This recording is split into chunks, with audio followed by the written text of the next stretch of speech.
Hmm, This call is now being recorded. হুম। শুরু করে দাও দিদি। ঠিক আছে। নমস্কার।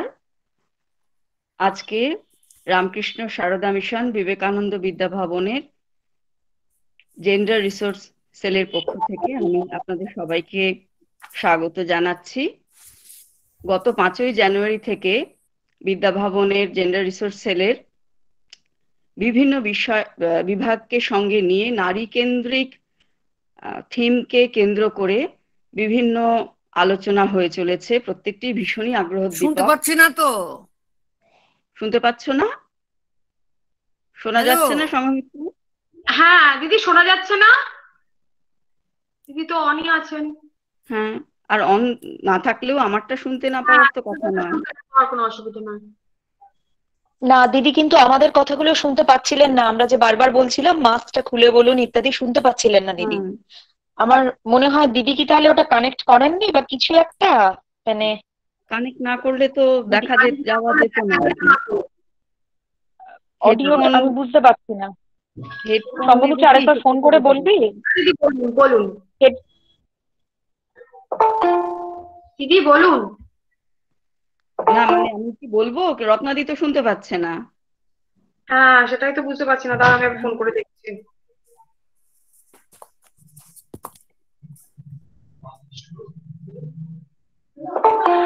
আপনার ডায়াল করা নাম্বারটি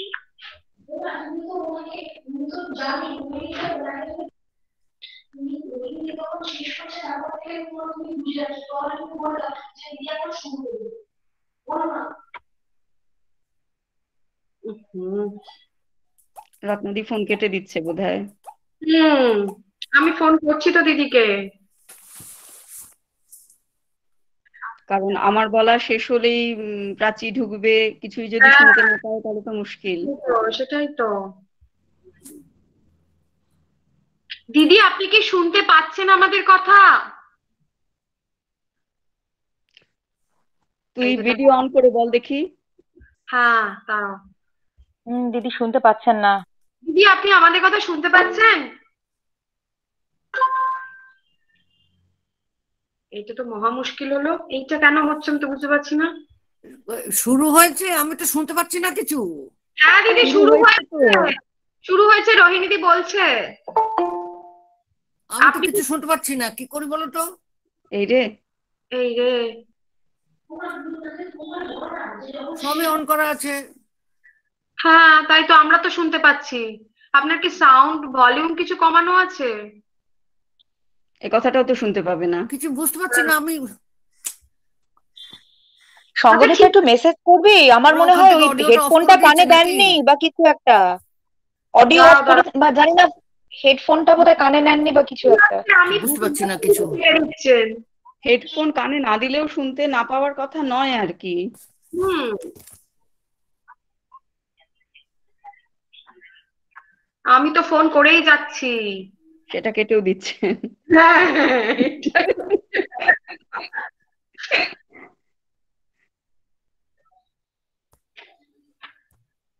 একটা মেসেজ করি যে দিদি ফোনটা ধরুন, এটা বলবি? একটু মেসেজ কর। হ্যাঁ আমি শুনতে পাচ্ছি না কিছু। এটাই।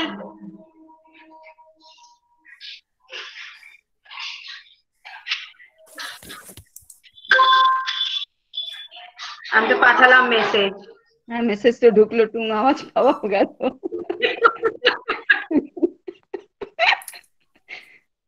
সঙ্গমিত্রা, আমি এখানেও লিখলাম দিদি আপনি ফোনটা সঙ্গমিত্রা, ধরুন।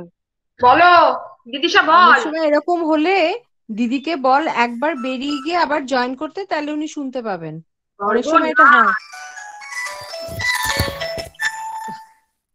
মানে অনেক সময়ই এটা হয়, দেখ তুই। আরে আমি শুনতে পাচ্ছি না কিছু, এরকম তো কখনো হয় না। সংঘমিত্রা তোর কর।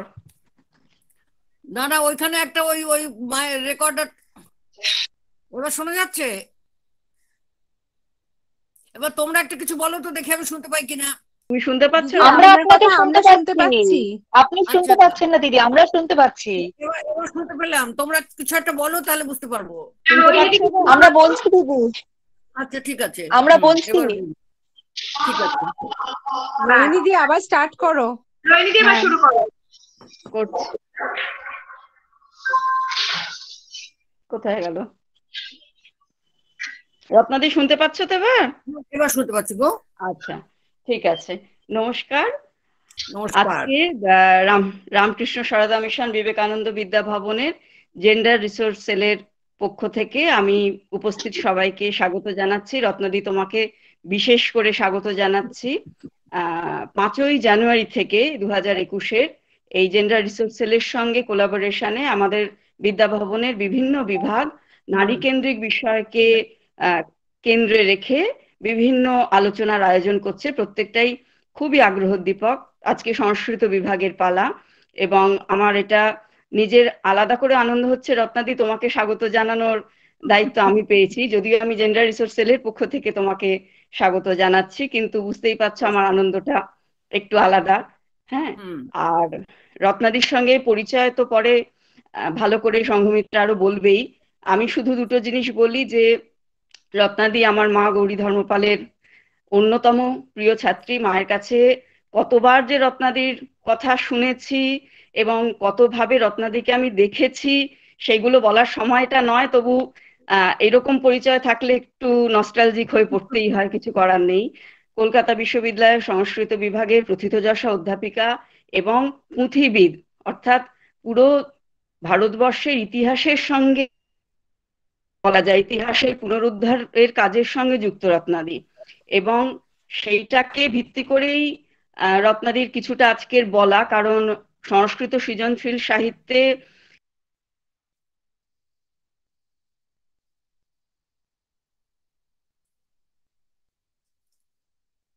আপনাদের সাউন্ড অফ হয়ে গেছে।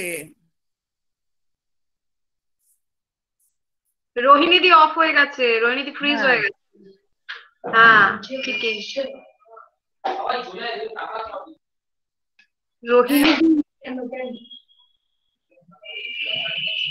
রোহিণীদি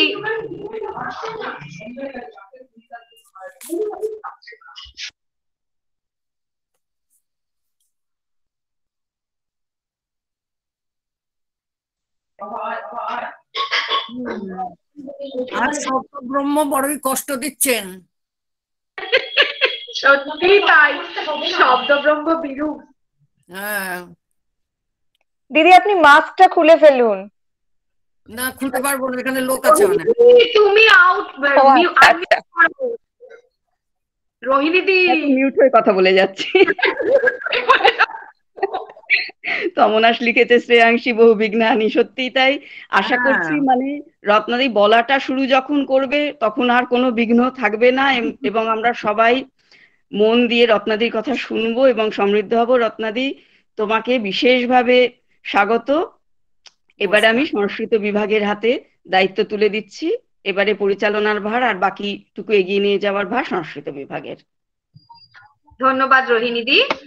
এখন শুরুতেই মঙ্গলাচরণ করবে ব্রহ্মচারিণী প্রাচী, তারপর আমাদের অনুষ্ঠানের আরম্ভ।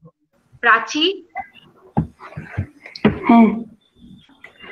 अथ देवी सूक्तम् ॐ अहं रुद्रेभिर्वसुभिश्चराम्यहमा दित्यैरुत विश्वदेवैः अहं मित्रावरुणो भाभिर्म्यहमिन्द्राग्नि अहमश्विनो भा अहं सोममाहनसं बिभर्म्यहं त्वष्टारमुतपूषणं भगम् अहं ददामि द्रविणं हविष्मते सुप्राव्ये यजमानाय सुन्वते अहं राष्ट्रे सङ्गमनि वसूनां चिकितुषि प्रथमा यज्ञियानां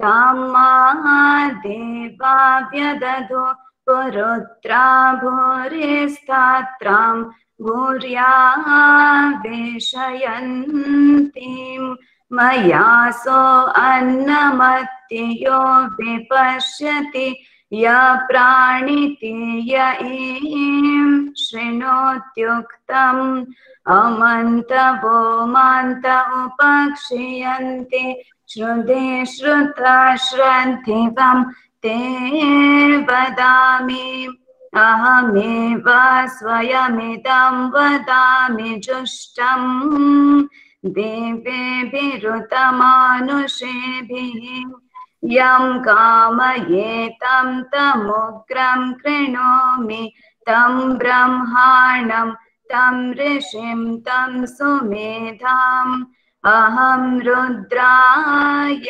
धनुरातनोमि ब्रह्मद्विषेशरवे हन्तवाओ अहं जनाय समदं कृणोम्यहं द्यावा पृथिवी आविवेश अहं सुवेपितरमस्य मूर्धन् मम योनिरप्स्वान्ता समुद्रे ततो वितिष्ठे भुवनानुविश्वो तामुं द्यां वर्ष्मणोपस्पृशामि अहमेव वात इव प्रवाम्यारवमाणा भुवनानि विश्वा परो दिवा पर एना पृथिव्यै तावती महिना सम्बभूव ॐ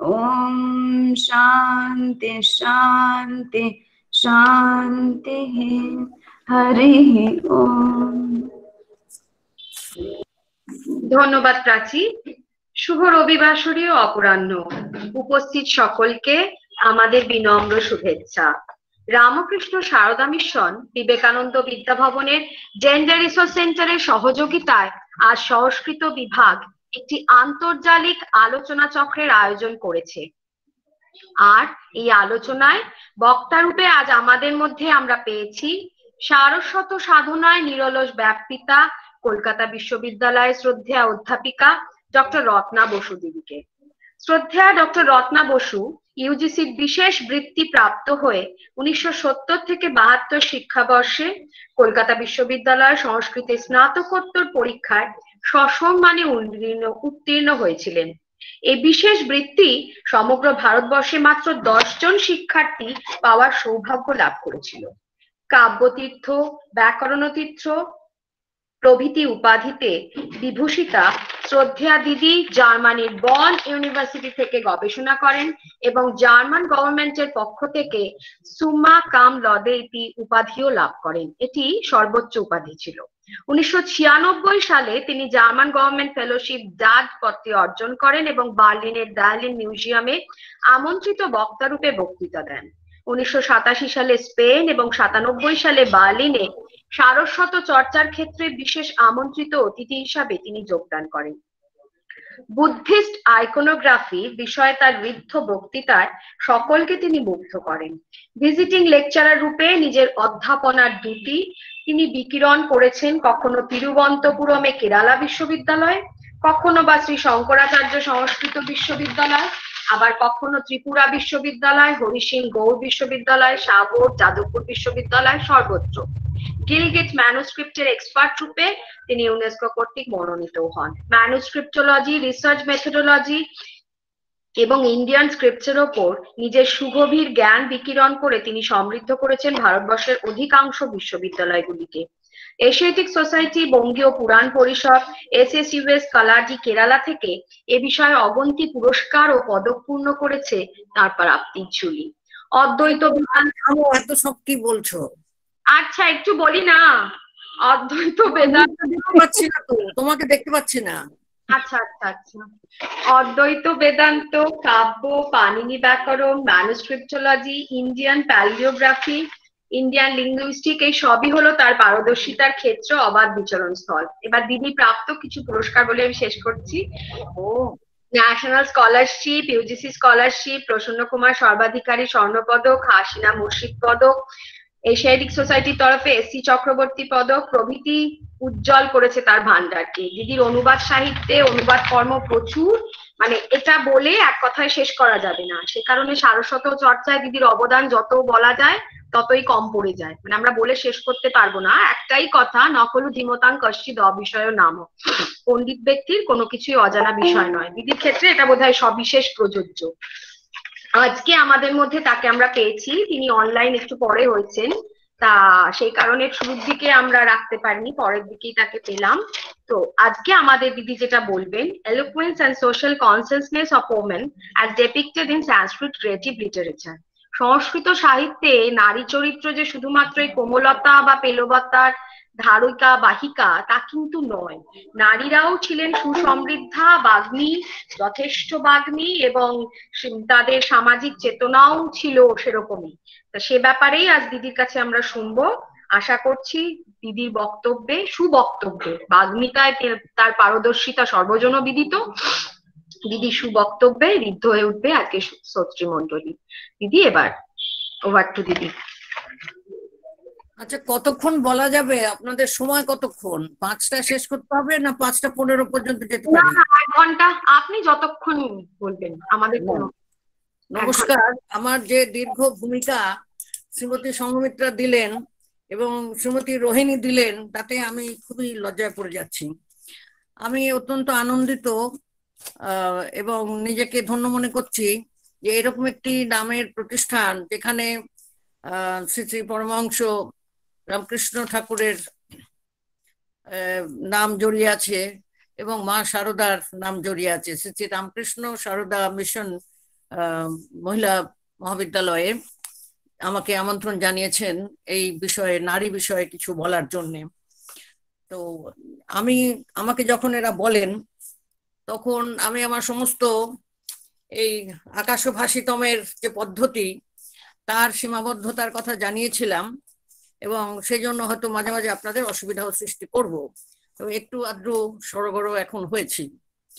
আমার আজকে বলার বিষয় আমি খুব সুনির্দিষ্টভাবে ঠিক করে নিয়েছি যে উদাহরণ আমি অনেক দেব না, দুটো সর্বশ্রেষ্ঠ উদাহরণ আমি দুই নারী সম্পর্কে তুলে ধরব, দুই বিশ্ব কবির হাতে তারা যেভাবে চিত্রিত হয়েছেন। প্রথম চরিত্র সীতা, বাল্মীকি রামায়ণের সীতা। বাল্মীকিকে আদিকবি বলা হয়েছে, বাল্মীকি কৃত রামায়ণকে আদি কাব্য বলা হয়েছে। এটা পরবর্তীকালে কেউ তাকে বা তার কাব্যকে এই নাম দিয়েছেন তা নয়, স্বয়ং বাল্মীকি রামায়ণের মধ্যেই এই কথাগুলি অনেকবার আছে। হ্যাঁ, এটা হচ্ছে আর্ষ আদি কাব্য। আদি কাব্যম ইদং চার্ষং পুরা বাল্মীকিনা কৃতম। সুতরাং এই রামায়ণের অথরশিপ, গ্রন্থ কর্তৃত্ব হচ্ছে কবি বাল্মীকির। এখানে ওখানে নানা জায়গায় কিছু প্রক্ষেপ থাকতে পারে, কিন্তু পুরো সপ্তকাণ্ড রামায়ণ বাল্মীকি কৃত। বাল্মীকি রামায়ণের মধ্যে বহু স্থানে যে সূচিপত্র আছে, বিষয়বস্তুর যে বিন্যাস উল্লেখ করা হয়েছে, যে কি কি বিষয় আলোচিত হয়েছে, কি কি বিষয় এখানে রচিত হয়েছে, বর্ণিত হয়েছে, সেখানে যে বিষয় বিন্যাস দেখা যায় তাতে পরিষ্কার যে সপ্তকাণ্ড রামায়ণ অখণ্ডভাবে হচ্ছে বাল্মীকি কৃত। মধ্যে মধ্যে এখানে ওখানে নানা কিছুর প্রক্ষেপ অবশ্যই আছে, তার গবেষণা আলাদা। এই কথাটা আজকে বিশেষ করে বলা প্রয়োজন, কারণ 150 বছর আগে, প্রায় 200 বছর আগে যে আলোচনা ছিল যে বাল্মীকি রামায়ণের প্রথম কাণ্ড মানে বালকাণ্ড বা আদিকাণ্ড এবং শেষ কাণ্ড উত্তরকাণ্ড হচ্ছে সমগ্রটাই প্রক্ষেপ, মানে ইন্টারপোলেশন। কিন্তু সেটাকে খণ্ডন করে বিরাট লম্বা যুক্তি পরম্পরা দিয়ে এটা প্রমাণিত হয়ে গিয়েছিল 20 শতকের গোড়াতেই বা তার কিছু আগেই, যে না, সপ্তকাণ্ড রামায়ণী আগাগোড়া বাল্মীকি কৃত। এখন তার যুক্তিগুলো কি কি ছিল? ভাষা, তারপরে পরবর্তীকালে টিকাকাররা যে টিকা করেছেন 7 কাণ্ডের ওপরে করেছেন, টিকাকারেরা এক জায়গাতেও বলেননি যে এইটা প্রক্ষিপ্ত তবুও টিকা করলাম, যেটা টিকাকারেরা অবশ্যই করেন। প্রক্ষেপের জায়গায় তারা সবসময় বলেন যে এইখানটা প্রক্ষেপ বা এই শ্লোকটা প্রক্ষেপ, এই জন্য টিকা করলাম না, বা এরকম একটা শ্লোক এখানে আছে সেটা শুধু বলে দেন, কিংবা প্রক্ষেপ বলে স্বীকার করেও টিকা করেন। এই বর্তমানে আবার কিছু কিছু জায়গায় শুনছি বা খবরের কাগজে দেখতে পাচ্ছি কেউ কেউ এই চিন্তা নিয়ে মাথাচাড়া দিয়ে উঠছেন যে উত্তরকাণ্ড এবং আদিকাণ্ড এগুলো সবটাই প্রক্ষেপ ভারতীয়দের মধ্যে থেকে। তো আগেকার যেটা ছিল 150-200 বছর আগে প্রথম অবস্থায় যখন বিদেশিরা সংস্কৃত চর্চা করছিলেন, তখন তাদের যেসব চিন্তায় মনে হয়েছিল কাহিনীর যে গঠন, প্রকৃতি, বিন্যাস, স্ট্রাকচার অফ দ্য ন্যারেটিভ, সেই দিক থেকে, কালানুক্রমের দিক থেকে, ভাষার দিক থেকে, এবং রাম রাজা না অবতার, সেই দিক থেকে এই সমস্ত যুক্তি বিন্যাস ছিল। যাই হোক, সেইটা আলোচনা ভিন্ন। এবং আরেকটা কথা তারা বলছিলেন, মানে আগে প্রাচীন অবস্থায়, যে প্রথম কাণ্ডে এবং শেষ কাণ্ডে মানে রাম, অযোধ্যাধিপতি রাম, তিনি যেন অবতার স্বরূপ ইত্যাদি ইত্যাদি ইত্যাদি। আর মাঝখানের 5খানা কাণ্ডে 2 থেকে 6 হচ্ছে রাম রাবণের গল্প, এবং সেখানে রাম একজন পার্থিব রাজা। তো কাজেই তিনি অবতার পুরুষ রাম, এরকমটা ব্যাপারটা অতটা নয়।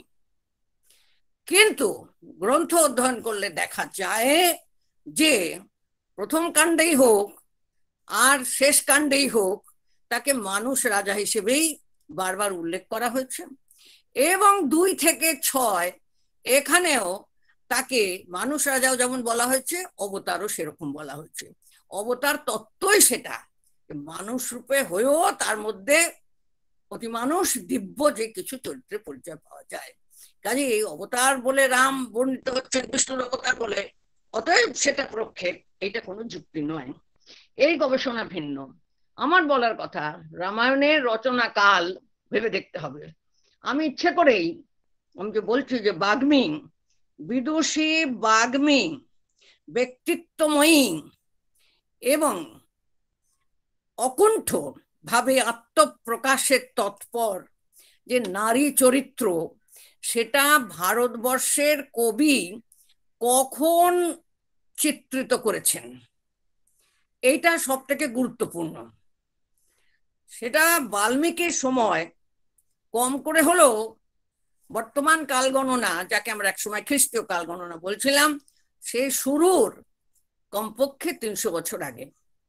তাহলে 300-400 খ্রিস্টপূর্ব সময়, মানে বর্তমান কালগণনার শুরুর পূর্ব সময় থেকে দ্বিতীয় তৃতীয় এই বর্তমান কালগণনা পর্যন্ত এই 400-500 বছর ধরে এর কলেবর বৃদ্ধি চলেছে, মূল গল্প অনেক আগে হলেও। এই হলো বাল্মীকির রামায়ণ। আর আমি আরেকটি নাট্য কর্ম সম্বন্ধে বলবো, অভিজ্ঞান ও শকুন্তল নাটক, কালিদাস কৃত।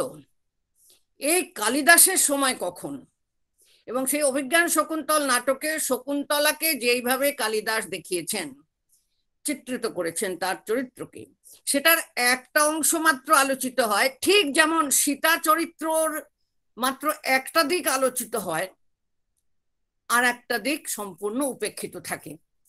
এই কালিদাসের সময় কখন, কালিদাসের বর্তমানতা, মানে কখন তিনি উপস্থিত ছিলেন ইতিহাসের কালো প্রবাহে, সেটার বিষয়ে 2টো অত্যন্ত যুক্তিশালী মত এখনো পর্যন্ত দাঁড়িয়ে আছে। অন্যান্য মতগুলো খারিজ হয়ে গেছে, তাই সেগুলো নিয়ে কথা বলছি না। একটি মত হচ্ছে কালিদাস শুঙ্গ যুগের কবি, তার মানে খ্রিস্টপূর্ব 2য় শতাব্দ, মানে বর্তমান কালগণনার কারেন্ট এরার পূর্বে, BCE 2nd সেঞ্চুরি, তার মানে এখন থেকে প্রায় 2200 বছর আগে। আর অন্য মতটা হচ্ছে কালিদাস ছিলেন গুপ্ত যুগের, বিশেষত 2য় চন্দ্রগুপ্তের সময়কার, মানে 356 কারেন্ট এরা, আগে বলা হতো এডি, মানে বর্তমান কাল গণনার তৃতীয় বা চতুর্থ শতাব্দের মাঝামাঝি, 356 আশেপাশে। তাহলেও তিনি আজ থেকে 1600 বছর আগে, সময়টা ভেবে দেখা দরকার, সেই সময় এইরকম নারী চরিত্র চিত্রিত হয়েছে সংস্কৃত সাহিত্যের একটি সৃষ্টিশীল নাট্যে। এখন ইউরোপের দিকে যদি আমরা তাকাই, ইউরোপের মধ্যযুগ পর্যন্ত যে প্রেমের কাব্য ইত্যাদি হয়েছে, সেখানে নরনারীর প্রেমের ক্ষেত্রে নারীকে দেখে সবসময় যে নায়ক প্রেমিক নর, তিনি বলছেন যে দেখো আমার প্রেম প্রত্যাখ্যান করো না, মানে একটা লিড লাইন বলছে আর কি, একটা মূল সূত্র। আরো কিছু আছে, সেগুলো যাচ্ছি না। একটা মূল সূত্র হচ্ছে নায়ক সবসময়তেই সেই তার যাকে মনে ধরেছে, যাকে পছন্দ করেছে, তাকে বলছে তুমি আমাকে প্রত্যাখ্যান করো না, এখন তুমি এত সুন্দর দেখতে, তোমার এমন যৌবনবতী অবস্থা, তো এইটাকে তুমি এই অবস্থায় তুমি আমাকে ফিরিয়ে দিও না, কেননা মনে রেখো তো আর কতদিনই বা তোমার এই যৌবন দশা থাকবে, অচিরেই তুমি জীর্ণ জরাগ্রস্ত হবে, তখন আর তোমার দিকে কেই বা ফিরে তাকাবে ইত্যাদি। মানে নারী সেখানে কিন্তু পিছিয়ে আছেন, তাকে কে কখন এসে সুন্দর বলবে আর ডাকবে সেই প্রতীক্ষাতেই তারা থাকছেন। এই যখন তফাৎ, মানে এখন থেকে 500-600 বছর আগেও মধ্যযুগে ইউরোপীয় সাহিত্যে মধ্যকালীন যে প্রেমগাথা, সেখানে কিন্তু এই সংলাপের ধারাটাই চালু।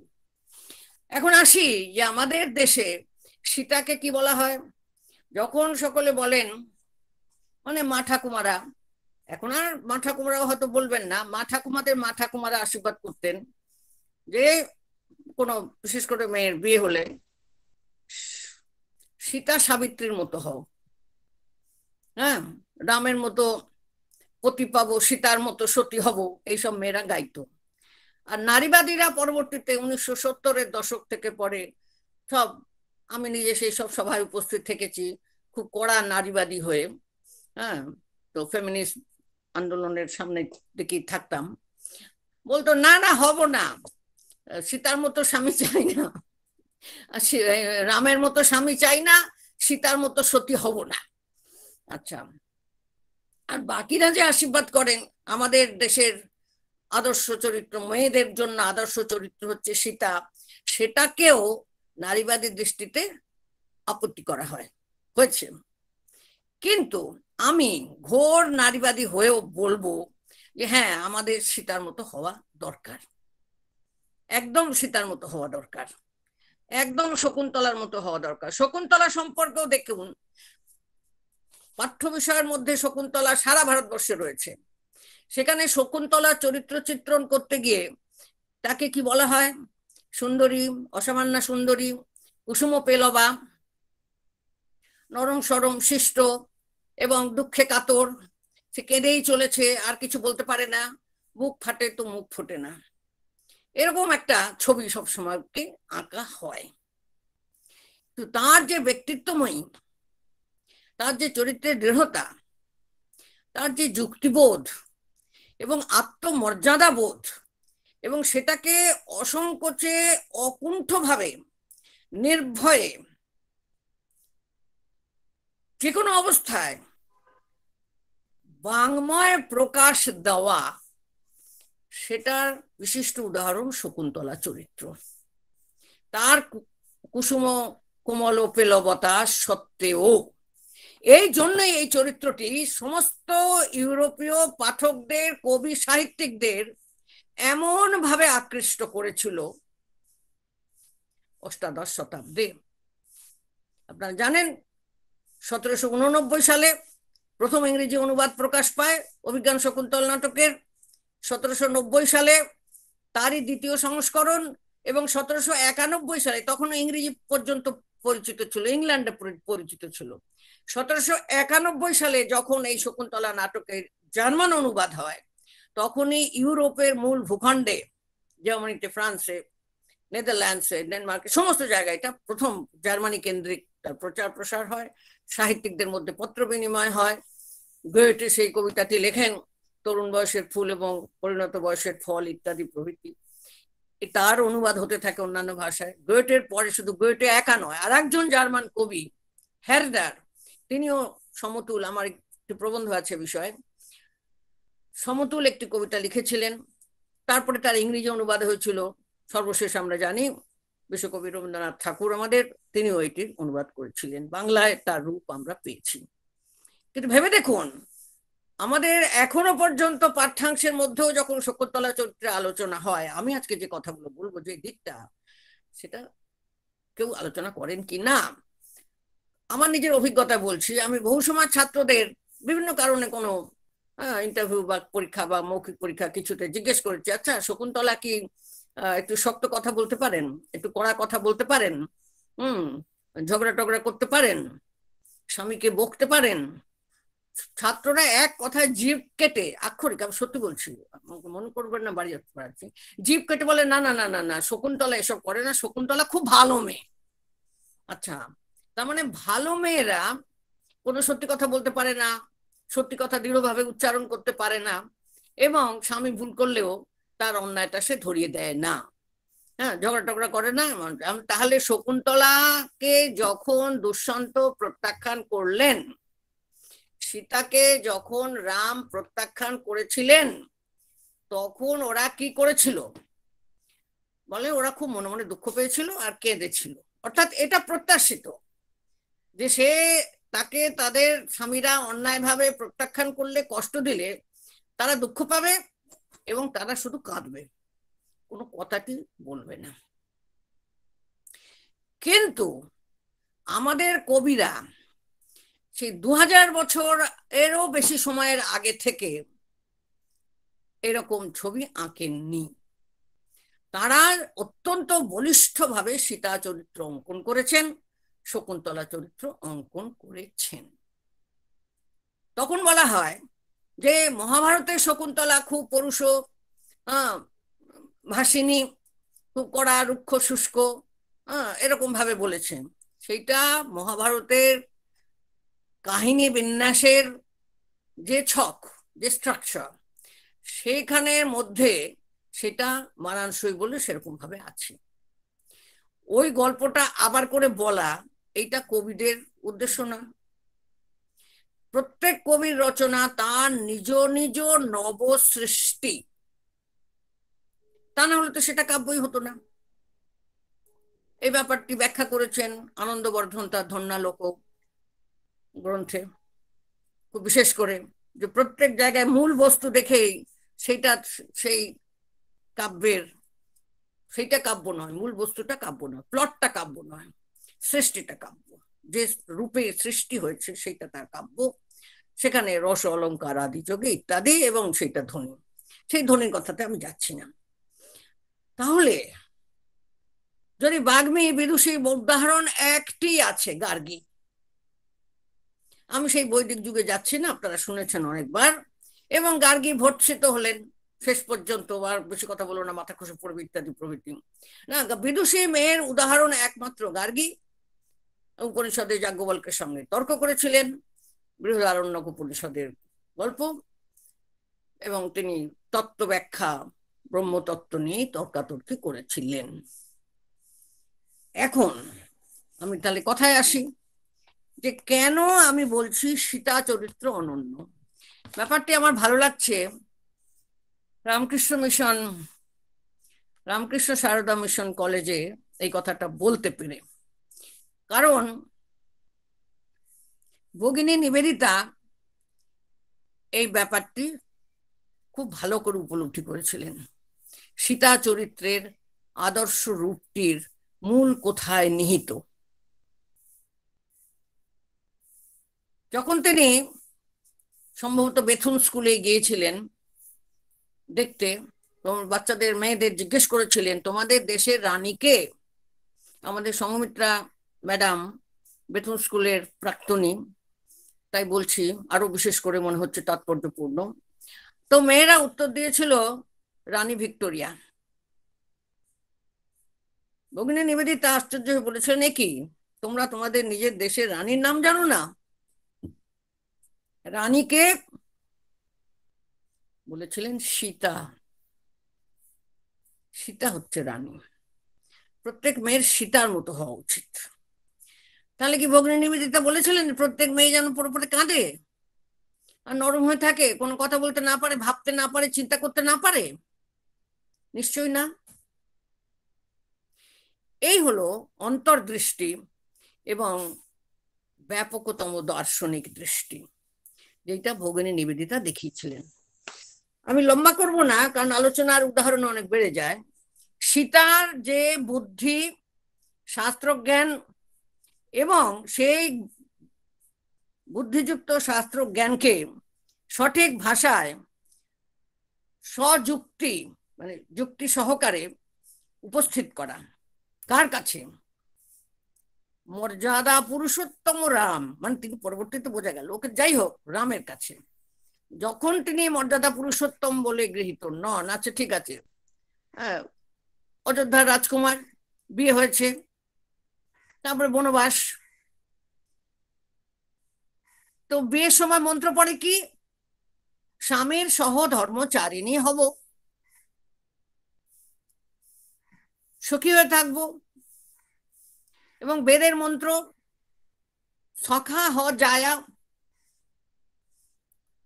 জায়া হচ্ছে স্বামীর সখা, সখাকে সমপ্রাণ সখা মতো, যার সঙ্গে একাত্মতা আছে, যেভাবে ভাবে, যেভাবে চিন্তা করে, যা অনুভব করে সেটা যে শেয়ার করে, সেই সমপ্রাণ, সে হচ্ছে সখা। এখন আপনারা জানেন ব্রাহ্মণদের বিবাহে মন্ত্র পড়া হয়, বর কনে বলে আমি তোমার সখা হই, তুমি আমার সখী হও, আর কোনেও বলে আমি তোমার সখী হই, তুমি আমার সখা হও। এটা খুব সিগনিফিক্যান্ট, খুব তাৎপর্যপূর্ণ। এখন এই যে সহধর্মচারিণী, স্বামী যা বলবেন, যা করবেন, যেখানে যাবেন সবসময় সে অনুবর্তন, অনুগমন করবে। দেখা যায় এটা ওখানে পড়ানো হচ্ছে, স্বামী বললো এইরকম রান্না করো, ওইরকম খাও, ওইরকম ওর সঙ্গে কথা বলবে না, সেখানে যাবে না, সেটা মেয়ে শুনলে সেটা হলো কথা।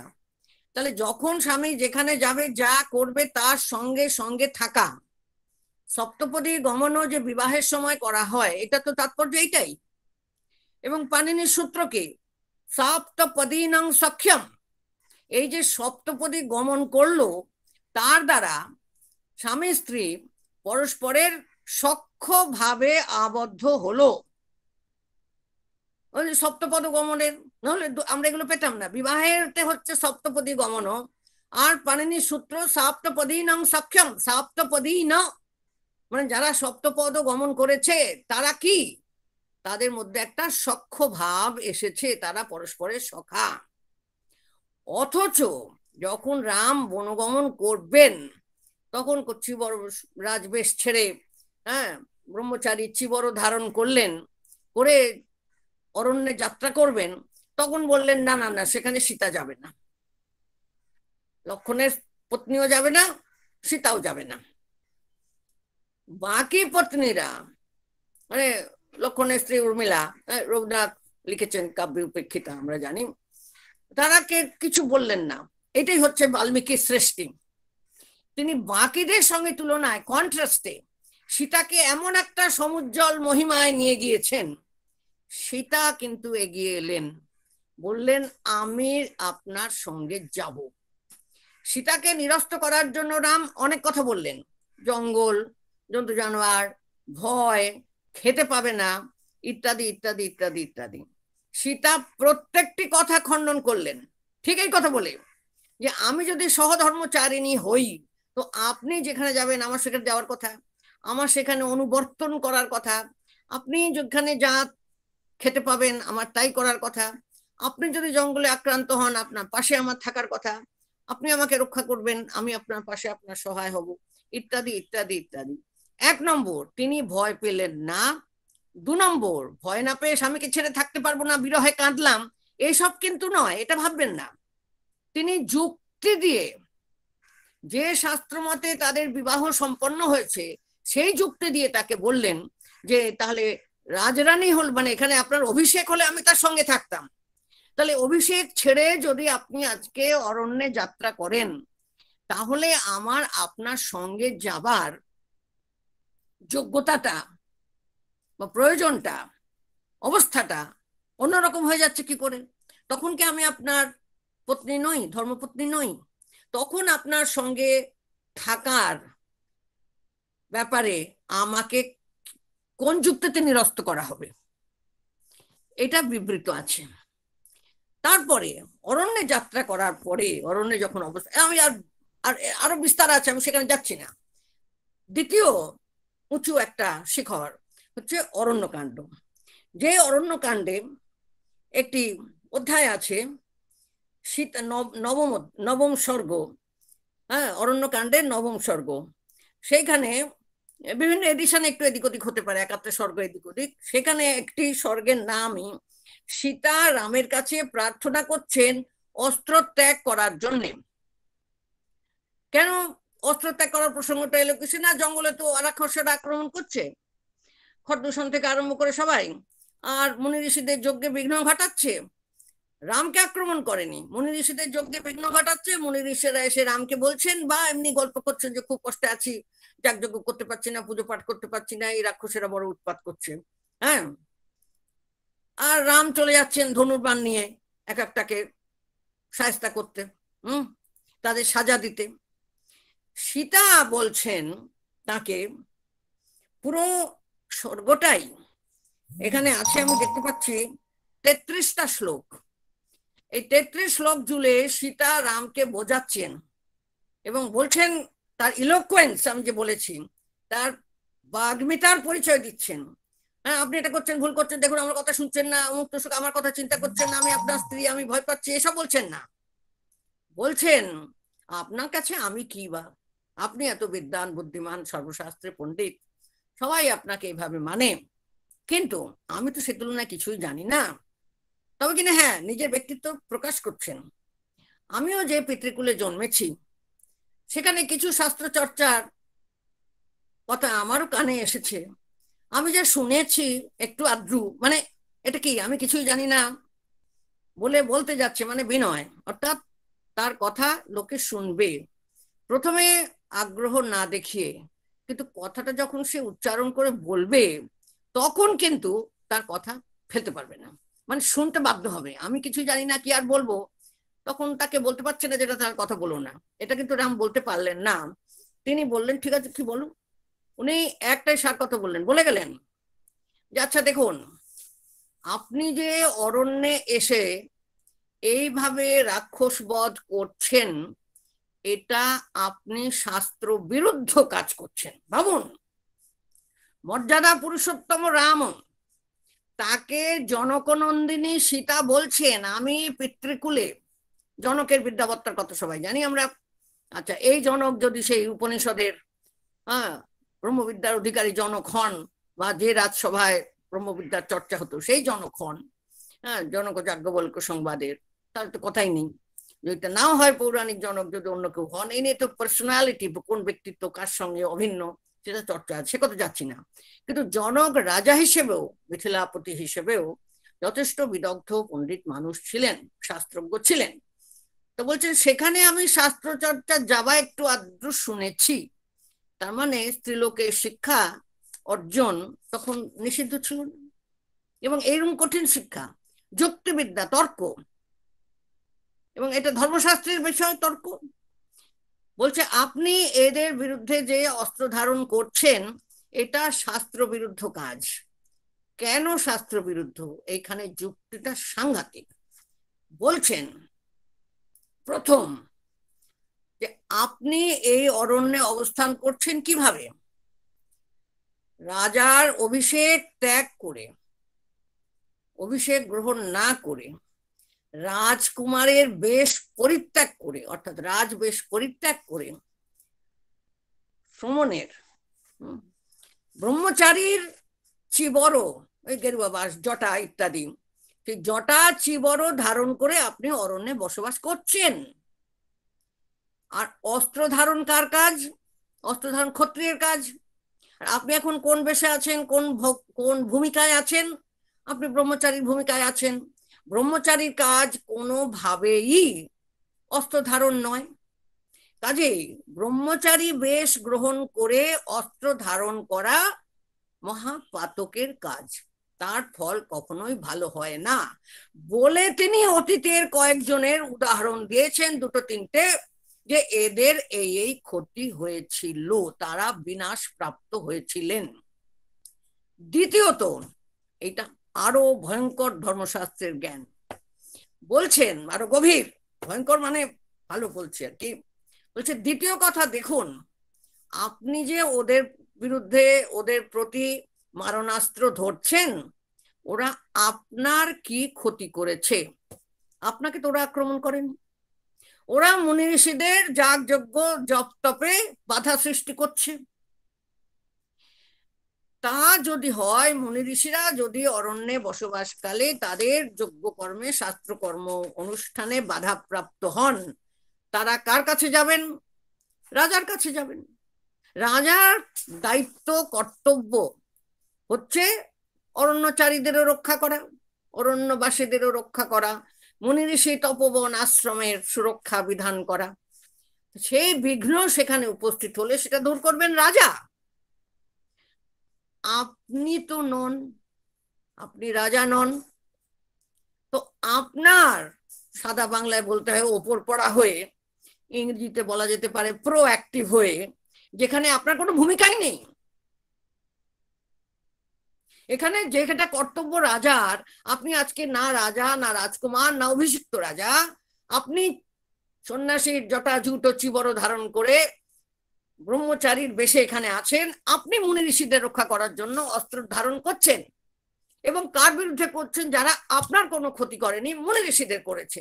সেই মুনি ঋষিদের রক্ষা করার দায়িত্ব আপনার উপরে মোটেও নেই, আছে দেশের রাজার উপরে। সুতরাং সেখানেও আপনার অনধিকার চর্চা হয়ে যাচ্ছে। এটা আপনি কেন করছেন? যাই হোক, আমার অল্প বুদ্ধি, আমি এগুলো বললাম। দেখুন, এই যে কথা সীতা বললেন, তাতে শুধু তার, এবং অত্যন্ত বিনয়ের সঙ্গে আস্তে আস্তে হালকা মোড়ে বলে যাচ্ছেন, কিন্তু কথাগুলোর দৃঢ়তা যেন আমাদের কানকে স্পর্শ করে। ব্যাপার হচ্ছে যে এই যে বাগ্মিতা, এই যে বিদ্যাবত্তা, এটাই হচ্ছে আমাদের লক্ষ্য করার বিষয়। দ্বিতীয়ত, এর মধ্যে আরো বিভিন্ন জায়গায় কিছু থাকলেও আমি যুদ্ধকাণ্ডে চলে যাব। যখন যুদ্ধ শেষে রাবণ পরাজিত হয়েছে, নিহত হয়েছে, তখন সেইখানে এই জায়গাটা হচ্ছে যুদ্ধকাণ্ডের স্বর্গ 115, 116, 117 এই জায়গাটা। সেখানে সীতাকে নিয়ে এসেছেন সকলে রামের সামনে। আচ্ছা, কি আশা করবো সবাই? হ্যাঁ, অনেকদিন পরে, বিচ্ছিন্ন থাকার পরে স্বামী স্ত্রীর দেখা হয়েছে, তখন রামও কাঁদবেন, সীতাও কাঁদবেন, বা সীতা কাঁদবেন, রাম তাকে সান্ত্বনা দেবেন, বলবেন এসো এসো আমার ঘরে এসো, এসব বলবেন তো। যে সীতার জন্য যে আমরা জানি তাকে খুঁজছিলেন যখন, তখন কি অবস্থা? রঘুবংশের সেই শ্লোক, অলঙ্কারের নির্ণয় করার জন্য সবসময় থাকে, শৈশাস্থলী যত্র বিচ্ছিন্নতা ত্বাং মায়া প্রাপ্তমেকং নূপুরমূর্ধ্যাম। এই সব যে আকুল হয়ে তিনি বনে বনে ঘুরছেন, হা সীতা কোথায় সীতা। তারপরে অত যুদ্ধ বিগ্রহ, অত কাণ্ড করলেন, করে এলেন, সীতাকে পেলেন। যখন সীতাকে পেলেন, তিনি কি বললেন? দেখো সীতা, যদি মনে করে থাকো তোমাকে পাবার জন্য আমি এসব করেছি, খুব ভুল করবে। লিড লাইন বলছি আর কি। তাহলে যদি মনে করো তোমার জন্য যুদ্ধ করেছি, তাহলে ভুল করবে। যদি কেউ বলে যে তাহলে যুদ্ধ করলে কেন? আমার বংশের মান নষ্ট হয়েছিল, আর আমার এই দৈব একটা এসে পড়েছিল, মানে দুর্দৈব, যে চঞ্চল এই রাক্ষস তোমাকে হরণ করেছিল। সেই দৈব সম্পাদিত দোষ মানুষেন মায়াজিত, আমি আমার পুরুষকার দিয়ে মানুষ হয়ে তাকে জয় করেছি। অর্থাৎ আমি দৈব একটা যে প্রকোপ আমার জীবনে এসেছিল, তাকে আমি দূর করেছি, আমি শত্রুকে নিধন করেছি। অদ্যমে সফলশ্রম, আমার এই সমস্ত পরিশ্রম আজ সফল, আমি রাবণকে বধ করেছি। এখন আমি কিন্তু তোমাকে গ্রহণ করব না। কেন গ্রহণ করব না? পরগৃহে বাস করেছো, দাম্পত্য হচ্ছে একটা ধর্মজীবন, যজ্ঞ, এবং যজ্ঞে মধ্যে যজ্ঞানুষ্ঠানকালে যে হবে মানে ঘি রাখা আছে যজ্ঞে হবন করার জন্য, সেটা যদি কোনো কুকুরে এসে স্পর্শ করে, চেটে দেয়, মুখ দেয়, তাহলে সেটা দিয়ে তো আর যজ্ঞ করা যায় না। তিনি এতদূর খারাপ কথা তাকে বললেন যে স্বাবলীঢ়ং হবের এবা, কুকুরে চাটা ঘিয়ের মতো এখন তুমি, তোমাকে দিয়ে আমার দাম্পত্য ধর্ম, আমার সংসার ধর্ম, আমার রাজধর্ম হবে না, তোমাকে আমি গ্রহণ করব না। এই পর্যন্ত তো না গালাগালি, কুকুরে চাটা ঘি বললো, তোমাকে নেবো না কথা বলে থামতে পারতেন, না তো দেখাতে হবে তো না পৌরুষ। হ্যাঁ, ওই যে বলছে মানুষে না মায়া জিত, এই রাম তার পৌরুষ দেখাচ্ছেন বলে আবার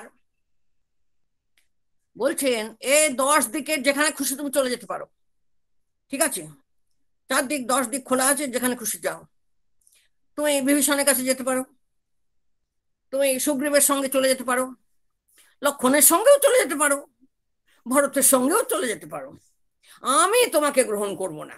আরে আমি গ্রহণ করব না বলে রাম তো থামতে পারে, থামছে না, আবার ঘটকালি করছে, এর সঙ্গে যাও, ওর সঙ্গে যাও, তার সঙ্গে যাও। তুমি যদি গ্রহণ নাই করবে, প্রত্যাখ্যানই করলে, পরিত্যাগই করলে, তাহলে তারপরে সে কোথায় যাবে? তোমার কর্তৃত্ব থাকে কোথায়? এইখানে বাল্মীকির যে রচনা, গোড়াতেই যে বলা হয়েছে ব্রহ্মা তাকে উপদেশ করলেন রহস্যংচ প্রকাশংচ, তোমার রচনা এমন হবে যে প্রকাশ্যে খুলে তুমি গল্প বলে দিলে, কিন্তু তারপরও রহস্য থেকে যাবে, কূট প্রশ্ন থেকে যাবে। এই ব্যাপারটা আমরা দেখেছিলাম তুলনীয়, যে মহাভারতের দ্রৌপদী প্রশ্ন করেছিলেন যে তারা পাশা খেলায় হেরে যাওয়ার পরে আমাকে পণ রেখেছেন না হেরে যাবার আগে রেখেছেন। যদি পাশা খেলায় হেরে সবই হারিয়েছেন, তাহলে তো আমার উপরে তাদের আর কোনো অধিকার নেই, আমাকে ওরা পণ রাখবেন কি করে? তাহলে এখানেও রাম ওকে পরিত্যাগ করছেন, বলছেন আমি তোমাকে গ্রহণ করব না, এবং তাই 10 দিক খোলা আছে, তুমি যেখানে খুশি যাও, তোমার জন্য আমি যুদ্ধ করিনি, এত কষ্ট করিনি, আজ আমার পরিশ্রম সার্থক, আজ এবারে আমি নিজের জীবন যাপন করবো। ভেবে দেখুন, এখানে কিন্তু জনাপবাদটা কিচ্ছু আসেনি। জনাপবাদে সীতাকে ত্যাগ করলেন সে উত্তরকাণ্ডে, যুদ্ধকাণ্ডের শেষে যখন ওই লঙ্কাপুরীতে বিভীষণ ইত্যাদি সকলের সামনে সীতাকে নিয়ে এলো, রাম এই রকম নিষ্ঠুর ভাষায়, ওই স্বর্গের নামও রামস্য পরুষ ভাষণম, বাল্মীকি কিছু গোপন করেননি, বলেছেন পরুষ ভাষণ, রাম পরুষ ভাষণ করতে পারেন, আচ্ছা করেছেন। আচ্ছা, তারপরে কি হলো? এখানে আরেকটা প্রসঙ্গ খুব গুরুত্বপূর্ণ, সেটা হচ্ছে বাংলা এই বাগধারায় বারবার আসে, সীতার মতো আর কবার অগ্নি পরীক্ষা দিতে হবে, এই কথাটা আমূল ভুল, সর্বৈব ভুল। আমূল ভুল কেন বললাম? এর কোনো মূলই নেই, কারণ রামায়ণের সীতা একবারও অগ্নি পরীক্ষা দেয়নি, একবারও না। সীতার অগ্নি প্রবেশের আয়োজন হয়েছিল 2 বার। একবার এই যে ঘটনাটা বলছি, এই ঘটনা ঠিক পরেই, এবং সেটা রাম চায়নি, সীতা নিজে চেয়েছিলেন। সীতা নিজে লক্ষণকে আদেশ করেছিলেন চিতাং কুরুমে লক্ষ্মণ, চিতাং কুরুমে লক্ষ্মণ, লক্ষণ তুমি আমার চিতা সাজাও, চিতাং মে কুরু সৌমিত্রে ব্যসনস্যাস্য ভেষজম, এই যে আমার দুর্বিপাক বিপদ এসে উপস্থিত হয়েছে, দুর্ভোগ ব্যসন, এই দুর্ভোগের একমাত্র ওষুধ হচ্ছে আমার চিতায় প্রবেশ। তাহলে অন্য কারো হিম্মত হয়নি সীতাকে ধরে বলা যাও আগুনে ঢোকো, সীতা নিজে চেয়েছিলেন রামের এই বচনের পরে। আমি এই কথাটা আরেকবার ঘুরে আসছি, এরপরে বলছি। এরপরে উত্তরকাণ্ডের গল্প সবাই আমরা জানি, যে জনাপবাদী ইত্যাদি ইত্যাদি হলো, পরিত্যাগ করলেন, তারপরে আবার লবকুশ ফিরে এলো, আবার তখন রাম লবকুশকে গ্রহণ করতে চাইছেন, কিন্তু আবার রামের ছেলে মানে রাম সীতার ছেলে হচ্ছে লবকুশ, তখন সীতার শুদ্ধি প্রমাণ করার জন্য রাম চেয়েছিলেন অগ্নি শুদ্ধা করে সীতাকে নিতে। রাম চেয়েছিলেন সীতার অগ্নি পরীক্ষা দিন, কিন্তু সীতা পরীক্ষা বয়কট করলেন। তো সীতা তো পরীক্ষা দিলেন না। সীতাকে যখন সে অগ্নি পরীক্ষার জায়গায় আনা হলো, রাম চেয়েছিলেন, তবে ওই একবারই, তার বেশি হিম্মত হয়নি। কথাটা বললাম, রাগ করবেন না আপনারা কেউ। সেটা হচ্ছে রাম ওই একবার চেয়েছিলেন, কিন্তু সেটাও সে পরীক্ষা তিনি নিতে পারেননি, কারণ তিনি সীতা সেই পরীক্ষাটা পরিত্যাগ করলেন। রাম সীতাকে পরিত্যাগ করবেন কি? সীতা রামকে পরিত্যাগ করে চলে গেলেন, কোনো কান্নাকাটি না।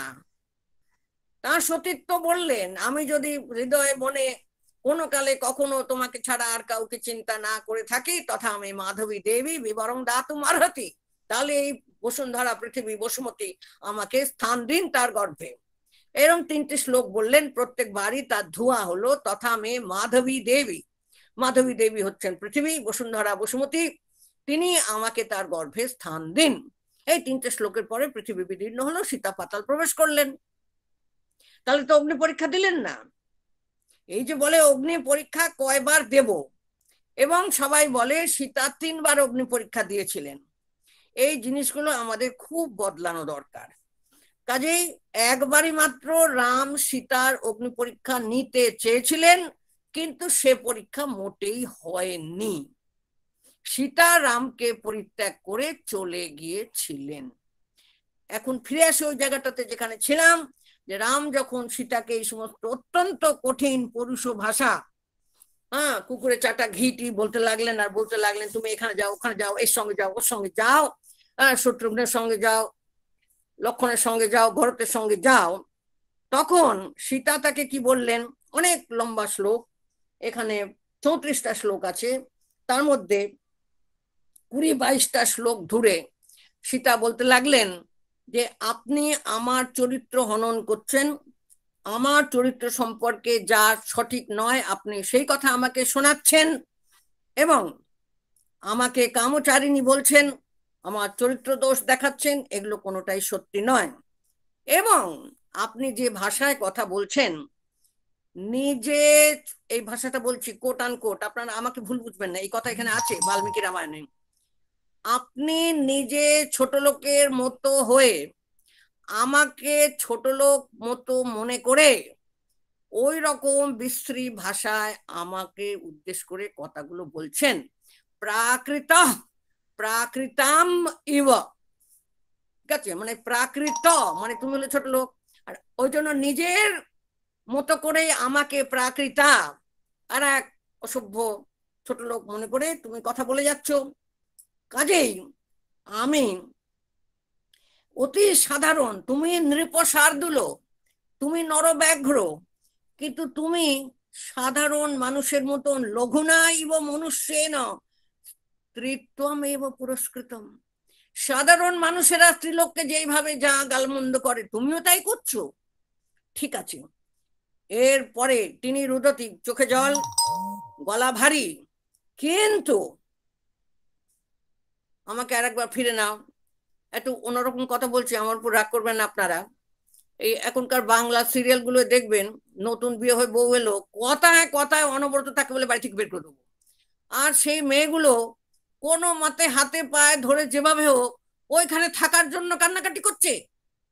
ওই তখন আমার মনে হয় ওদের প্রত্যেকের হওয়া উচিত সীতার মতন, ওই যে আশীর্বাদটা সীতা সাবিত্রীর মতো হও। তো ওইটা ওদেরকে বলা দরকার যে সীতাকে যখন রাম পরিত্যাগ করছেন, সীতা একবারের জন্য ওই সমস্ত কিছু বলেনি, আমাকে কেন নেবেন, আমাকে না বিশ্বাস করো, সত্যি আমি কিছু করিনি, রাবণ আমাকে স্পর্শ করেনি, এসব বলছেন। হ্যাঁ আমি পরগৃহে ছিলাম, কিন্তু আমি এখনো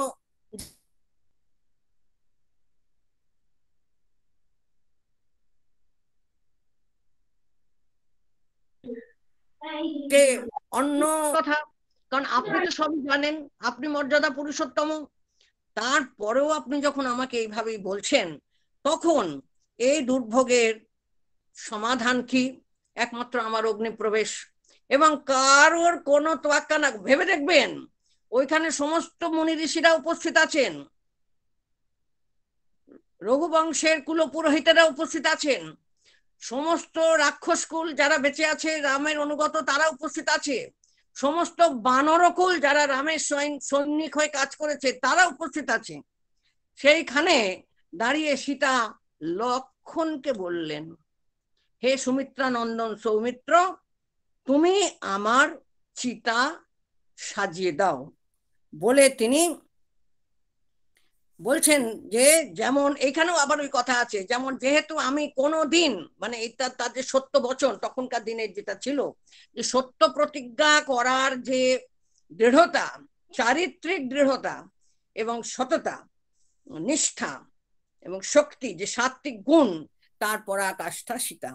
কি বলছেন, যেহেতু আমার হৃদয় কখনো রাঘবের থেকে না সর্পতি রাঘবাত, কোনোদিন রাঘব ছাড়া আর কোনো কথা ভাবিনি, তথা লোকস্য সাক্ষী মাং সর্বত পাতু পাবক, সে সমস্ত লোকের সাক্ষী এই অগ্নি, তিনি আমাকে পাতু রক্ষা করুন। এই যেমন যেহেতু আমাকে শুদ্ধ চরিত্র হওয়া সত্ত্বেও রাঘব আমাকে দুষ্টা মনে করছে, চরিত্রহীনা মনে করছে, যদিও আমি শুদ্ধ চরিত্রের অধিকারিণী, অতএব অগ্নি আমাকে রক্ষা করুন। মানে ভেবে দেখুন, রামকে বলে দিচ্ছে সবার সামনে যে রাম এখন রাজা হবেন অযোধ্যায় গিয়ে। আচ্ছা, এই রকম যখন চললো, বৈদেহী অগ্নি প্রদক্ষিণ করে অগ্নিতে প্রবেশ করলেন। অতক্ষণ পর্যন্ত সমস্ত দেব দেবতারা চুপচাপ বসে আছেন, কিছু বলছেন না, কেউ রামকেও কেউ অ্যাডমনিশ করছেন না, মানে নিন্দা করছেন না, শাসন করছেন না। এই পরে তখন যথারীতি দেব গন্ধর্বরা পুষ্পবৃষ্টি করলো, আরো যা যা করার ভালো কাজ হলো।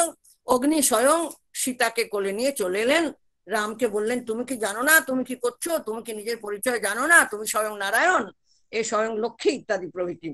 এটা হলো আপনার 117 স্বর্গ থেকে শেষ হলো। তাহলে এই যে 115, 116, 117 স্বর্গ, আমি এটা চৌখাম্ব এডিশনের সংখ্যা বলছি, স্বর্গের সংখ্যা, অন্য এডিশন একটু আধটু অন্যরকম হয়ে যেতে পারে। তো এই সীতার যে চরিত্রের দৃঢ়তা, এটা তিনি বারবার দেখিয়েছেন। এবং রাম সীতাকে গালাগালি করে গেলেন, সীতা বলতে কসুর করেননি যে তুমি এখন যা ব্যবহার করছো সেটা শুধু সাধারণ মানুষের মতো নয়, সেটা একেবারেই প্রাকৃত জন, অত্যন্ত নীচহীন চরিত্রের ছোট লোকের মতন, এবং তুমি নিজে ছোট লোক হয়েছো বলেই আমাকে শুধু প্রাকৃতা ছোট লোক মতো ব্যবহার করে ওই প্রাকৃত বচন দিয়েই আমাকে তুমি অভিভাষণ করছো, এটা তোমার মর্যাদার উপযুক্ত হচ্ছে না। অন্য কেউ বলছে না, সীতা স্বয়ং তাকে ধরে দিচ্ছেন। এটাই হচ্ছে সমধর্মচারিণী। অর্থাৎ সীতা প্রমাণ করলেন যে স্বামী যদি কখনো ধর্ম থেকে একটু বিচ্যুত হন, স্ত্রীর কর্তব্য সপ্তপরিগমন ধরে তাকে সেটা ধরিয়ে দেওয়া। এবারে আসি, ছোট করে শেষ করে দেবো শকুন্তলার কথা। শকুন্তলাকে সবাই তো কুসুম পেলবা, নরম সরম কাচ্ছে, কুসুমের চেয়েও কোমল, আর কি কি সমস্ত কত না জানি, কিন্তু তার তো চরিত্রে আর একটা দিক আছে। এটা মনে রাখতে হবে যে এই কবিরা এই বাল্মীকির ট্র্যাডিশনেই, সেই ঐতিহাসিক ধারাবাহিকতাতেই এসেছেন। তারা নারী চরিত্রকে ওইরকম একটা মোমের পুতুল, ননির পুতুল কেন আঁকবেন?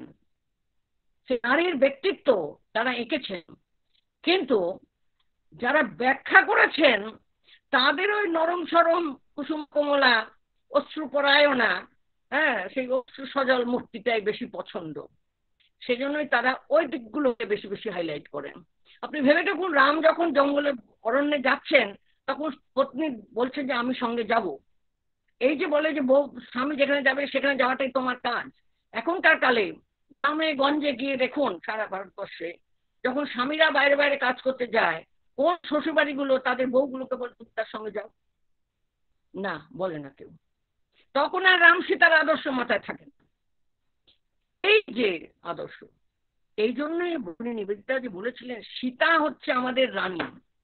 রানী মানে কি? যিনি বিরাজ করছেন, যিনি প্রজারঞ্জন করছেন, সেই রকম রানী, যে আমাদের মনকে আলোকিত করছেন। এটা হচ্ছে ধাতু, বিরাজ করছেন। সেই বিরাজমানার কি চরিত্র হচ্ছেন সীতা।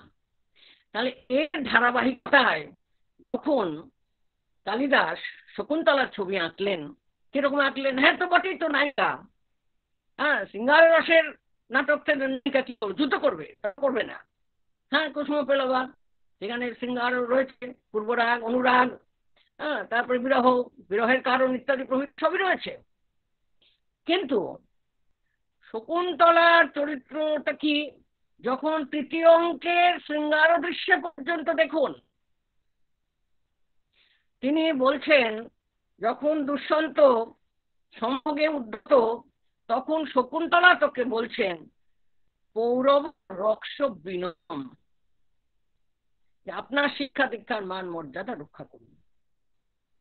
বিনয় মানে পোলাইটনেস নয়, আপনার মর্যাদা আপনি রক্ষা করুন, এইভাবে এতটা এগিয়ে আসবেন না। কিন্তু তারপর যা হয়েছিল আমরা সেটা সব জানি। কিন্তু লক্ষ্য করবেন ওই মুহূর্তে শকুন্তলার বচন বিন্যাস কবি কি করেছেন। ব্যাপার হচ্ছে এটা পোয়েটিক ক্রিয়েশন, এটা কাব্য সৃষ্টি। সেইখানে কবির মনে কি আছে? কবি তব মনোভূমি অযোধ্যার চেয়ে কম সত্য নয়, এই যে আমাদের কবি বলেছেন, সেই একই প্রত্যেক কবি যখন সৃষ্টি করেছেন তখন তাদের মনোভূমি আসলে শকুন্তলা বলেছিল কি বলেনি আমি তো জানি না, সেটা কেউ জানে না। কিন্তু কোন সময়ে কোন কবি ভারতবর্ষের মাটিতে বসে কোন নায়কে কিভাবে দেখাচ্ছেন আর তার মুখে কোন কথা বসাচ্ছেন, এটাতে তার মনে যে সৃষ্টিশীল চিন্তা ভাবনা ছবি, সেইটা আমরা নিঃসন্দেহে পেতে পারি। আমি সংক্ষেপে বলছি। তারপরে যখন চতুর্থ অঙ্কে যাচ্ছেন দেখবেন তিনি কথাগুলো কি সুন্দর বলছেন, যে একে ভুলে যাও না, ওকে ভুলে যাও না, বলছে তদা আত্মানম অপি বিস্মরাম বিস্মরেয়ম, তাও নিজেকেই তাহলে ভুলে যাবো। তার মানে যে আত্মা মানে স্বরূপ, অভিন্নতা, এটা তিনি বারবার বলছেন। আর সব থেকে চিন্তা করে দেখুন ওই একই রকম শীতমন্ত অবস্থা পঞ্চম অঙ্কে শকুন্তলার, যখন রাত সমীপে এসে উপস্থিত হয়েছে হস্তিনাপুরে, হস্তিনাপুর তো নাকি ভুল বলছি, যখন সে উপস্থিত হয়েছে সারঙ্গরব সারস্বত মাতা গৌতমী এসেছেন, দুষ্যন্ত বলে কি মেশা মায়া পরিণীত পূর্বা, কি বিয়ে করেছে নাকি? উনি কি বললেন?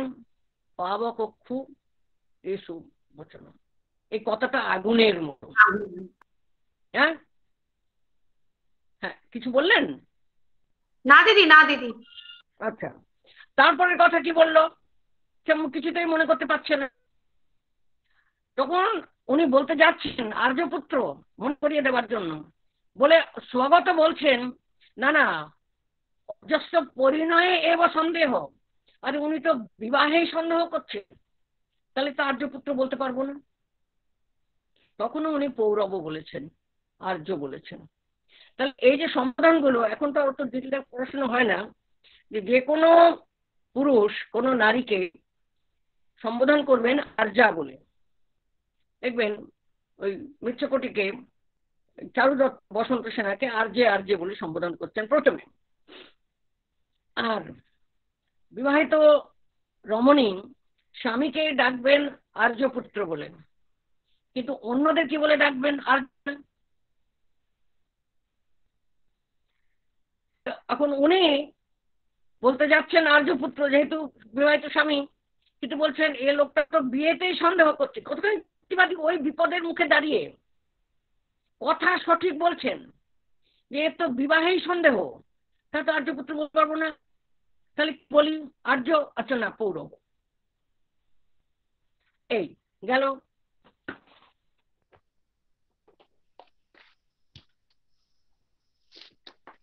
তারপরে মনে করতে পারছেন না, বললো আচ্ছা প্রমাণ দেখাচ্ছি। কি নার্ভ দেখিয়েছেন, মানে মনের সংকল্প এবং দৃঢ়তা, অবিচল একটা ভাব দেখিয়েছেন। হাজারো বিশ্বামিত্রের মেয়ে তো তো দেখিয়েছে কিরকম না, বলছে আচ্ছা প্রমাণ দেখাচ্ছি। তারপর দেখে যে আঙুলে ইয়ে নেই, আংটি নেই। তারপরে গৌতমী বললেন যে আচ্ছা ওই শক্রাবতারে চান করতে গিয়ে বোধহয় খসে পড়ে গেছে। তখন দুষ্যন্ত ব্যঙ্গ করে যাচ্ছে সমানে, এই সব একটার পর একটা ছুতন্যতা তো তোমরা করবেই। তারপরে বললেন আচ্ছা অমুক কথাটা মনে করাচ্ছে, সেই হরিণ এসেছিল আপনার হাত থেকে জল খেলো না আমার হাত থেকে খেলো, তখন আপনি এরকম বললেন সর্বসগন্ধে সুস্নিগ্ধতি, সে কিছুই তার মনে পড়ছে না, সবাই তিনি ভুলে বসে আছেন। আচ্ছা, করতে করতে করতে করতে শেষ পর্যন্ত রাজা তাকে কি বললেন, গৌতমী যখন তাকে বলছেন যে না দেখুন সত্যি এই বিয়ে করেছেন আপনি, আমরা এরকম ছলনা আপনার সঙ্গে কেন করতে যাব, আর এ এখন সন্তান সম্ভবা, এ আপনারই সন্তান। এই কথা শুনে রাজা কতখানি উদ্ধত, গৌতমীকে বলছেন তাপস বৃদ্ধে, স্ত্রীনাম অশিক্ষিত পটুত্তম, এই গালিগালাজটা দুষ্যন্ত শকুন্তলার উদ্দেশ্যে বলেনি, বলেছে সরাসরি গৌতমীকে উদ্দেশ্য করে, তাপস বৃদ্ধে। হ্যাঁ, স্ত্রীনাম অশিক্ষিত পটুত্বম অমানুষীনাম দৃশ্যতে ইত্যাদি ইত্যাদি। বাকি শ্লোক আপনারা জানেন, ব্যাখ্যা লিখছেন প্রতি বছর ছাত্ররা। এমন কোকিলেরা কি করে, কাকের বাসায় গিয়ে ডিমটাকে পালন করে নেয়। তাহলে এই যে বাংলায় অশিক্ষিত পটুত্ব খুব চেনা একটা প্রবাদ, হ্যাঁ, ইডিয়াম হয়ে গেছে। এই যে অশিক্ষিত পটুত্ব কথাটা কালিদাসের অভিজ্ঞান শকুন্তল থেকে পাওয়া গেছে, এটা কেউ মনে রাখে না যে সরাসরি এই কথাটা। তো এই স্ত্রীনাম অশিক্ষিত পটুত্ব ওনাকে যখন বলল, অবশ্যই শকুন্তলা সম্বন্ধে, তখন কি হলো, আর শকুন্তলার ধৈর্য থাকলো না। এতক্ষণ তিনি তার যে আশ্রমে পালিত হওয়া সংযম এবং শিষ্টতা, রেস্ট্রেন এন্ড সফিস্টিকেশন, দুটোই দেখাচ্ছিলেন। তখন তাকে কি বললেন, আর্যপুত্র তো বলবেন না, আর্য বলা যায় না, আর এতক্ষণ গৌরব বলছিলেন তাও বললেন না, কি বললেন, অনর্য, অনার্য, মানে চরম গালাগালি। এবং কোথায় বসে করছেন, রাজার দরবারে, রাজসভায়। এখানে রাজার কুলপুরোহিত আছেন, অন্য সকলের রয়েছেন রাজসভার সদস্যরা, আত্মীয় স্বজনরা রয়েছে, রাজবাড়ির কর্মচারীরা রয়েছে, আর এদিকে তো শানগৌরব, শারদ দত্ত, গৌতম এরা তো আছেন। তার রাজসভায় চিৎকার করে উঠে, সরসম চিৎকার করে উঠে এ বললেন অনার্য। আর কি বললেন, ঠিক সেটা যেমন বলেছিলেন যে নিজে প্রাকৃত হয়ে আমাকে প্রাকৃত বানাচ্ছে না, প্রাকৃত ভাষায় কথা বলছেন। অত্তন হৃদয়ানুমানেন সর্বঙ্কিল প্রেক্ষসি, আত্মনো হৃদয়ানুমানেন সর্বঙ্কিল প্রেক্ষতে, নিজে যেমন ঠিক তেমন করে সবাইকেই দেখছেন আর ভাবছেন। ওই কথা বলে তিনি থামলেন না, না থেমে বলতে লাগলেন, তুমি হচ্ছ ধর্ম কুঞ্চুক, মানে বক ধার্মিক, মানে ধর্মের ভেগধারী, আর তৃণচ্ছন্ন কূপ, লতা গুল্মে ঢাকা একটা কুয়ো, যে ওপর থেকে পড়ে যাচ্ছে না, হাঁটতে গেলে কুয়োর মধ্যে পড়ে যাবে, তুমি হচ্ছ ঠিক তাই। এরপরে তোমার এই বিষয়ে, মানে ভণ্ড ধার্মিকের বিষয়ে আর তৃণচ্ছন্ন কূপ, লতা পাতায় ঢাকা বিপজ্জনক কুয়ো সঙ্গেও তোমার কোনো তুলনা হবে না। মানে তোমার চেয়ে বড় এরকম ভণ্ড ধার্মিক আর এই ছল চাতুরী প্রবঞ্চক, সামনে একরকম হৃদয় অন্যরকম, আর নেই। অর্থাৎ তুমি শ্রেষ্ঠ ধর্মকুঞ্চুক, শ্রেষ্ঠ তৃণচ্ছন্ন কূপ, তুমি শ্রেষ্ঠ বিড়াল তপস্বী, বক ধার্মিক, ভণ্ড ধার্মিক, আর তুমি সব থেকে বড় প্রতারক। এইরকম রাজা তখন কি বলছে, আমার চরিত্রে দোষ দিচ্ছ, সবাই আমাদের জানে, চরিতম দুষ্যন্ত প্রথিতম দুষ্যন্ত চরিতম, সবাই জানে দুষ্যন্তের চরিত্র কেমন, এটা সকলে। প্রজাসু অপি ইদম ন দৃশ্যতে, আমার প্রজাদের মধ্যেও এইরকম কিছু নেই। আরে প্রজার আছে কিনা আছে তা থেকে জানে, তুই সামনে পড়ে মেয়ের সঙ্গে এরকম তো ব্যবহার করছিস, সব ভুলে গিয়েছিস। এই এরপরই যা বললেন, হ্যাঁ, সারঙ্গরব অতঃপরীক্ষ কর্তব্যং বিশেষাৎ সঙ্গতং রহ। মনে রাখতে হবে যে শকুন্তলা শুধু বললো তা নয়, কোনখানে বলল, অকুত ভয়ে অকুণ্ঠ ভাবে, না কানাকাটি করে, দৃঢ়তার সঙ্গে, যুক্তি দিয়ে, ঠিক যেমন কোর্টে বিপদের মধ্যে। এবং সবাই মনে করে সপ্তম স্বর্গে পুনর্মিলন ইত্যাদি প্রভৃতি কি না জানি আহা বাহা করে আমরা সুখের ছবিটা আঁকি, তাই তো? এখন হ্যাপি এন্ড, ওই রকম হ্যাপি এন্ড কিন্তু হয়নি। দুষ্যন্ত যখন তারপরেও তাকে অ্যাপ্রোচ করছেন আংটিটা পেয়ে, শকুন্তলার অ্যাটিটিউড কিন্তু ছিল, লাইন বাই লাইন পড়ে দেখবেন যে তোমার সবকিছু তাহলে এই একটা আংটির উপরে নির্ভর ছিল, ওই একটি আর চাই না। তাহলে রাজাকে, রাজার যে অভিজ্ঞান চিহ্ন, তার নামাঙ্কিত অঙ্গুরীয়ক তিনি প্রত্যাখ্যান করছেন। আরো ওই তাপস বালিকারা পর্যন্ত যখন দুষ্যন্ত বলছেন এই ছেলেটির পিতামাতা কে, তারা বলছেন কে সেই অনামুখর নাম নেবে, অর্থাৎ শতভাগা সেই যে পিতা, তার নাম কেউ মুখে না। এবং শকুন্তলার কাছে যখন রাজা গিয়ে হাঁটু গেড়ে বসেও নতজানু হয়েও প্রার্থনা করছেন, শকুন্তলা তার দৃঢ় কিন্তু ছাড়েননি, তার বচন বিন্যাসে সেটা বারবার প্রকাশ করেছেন।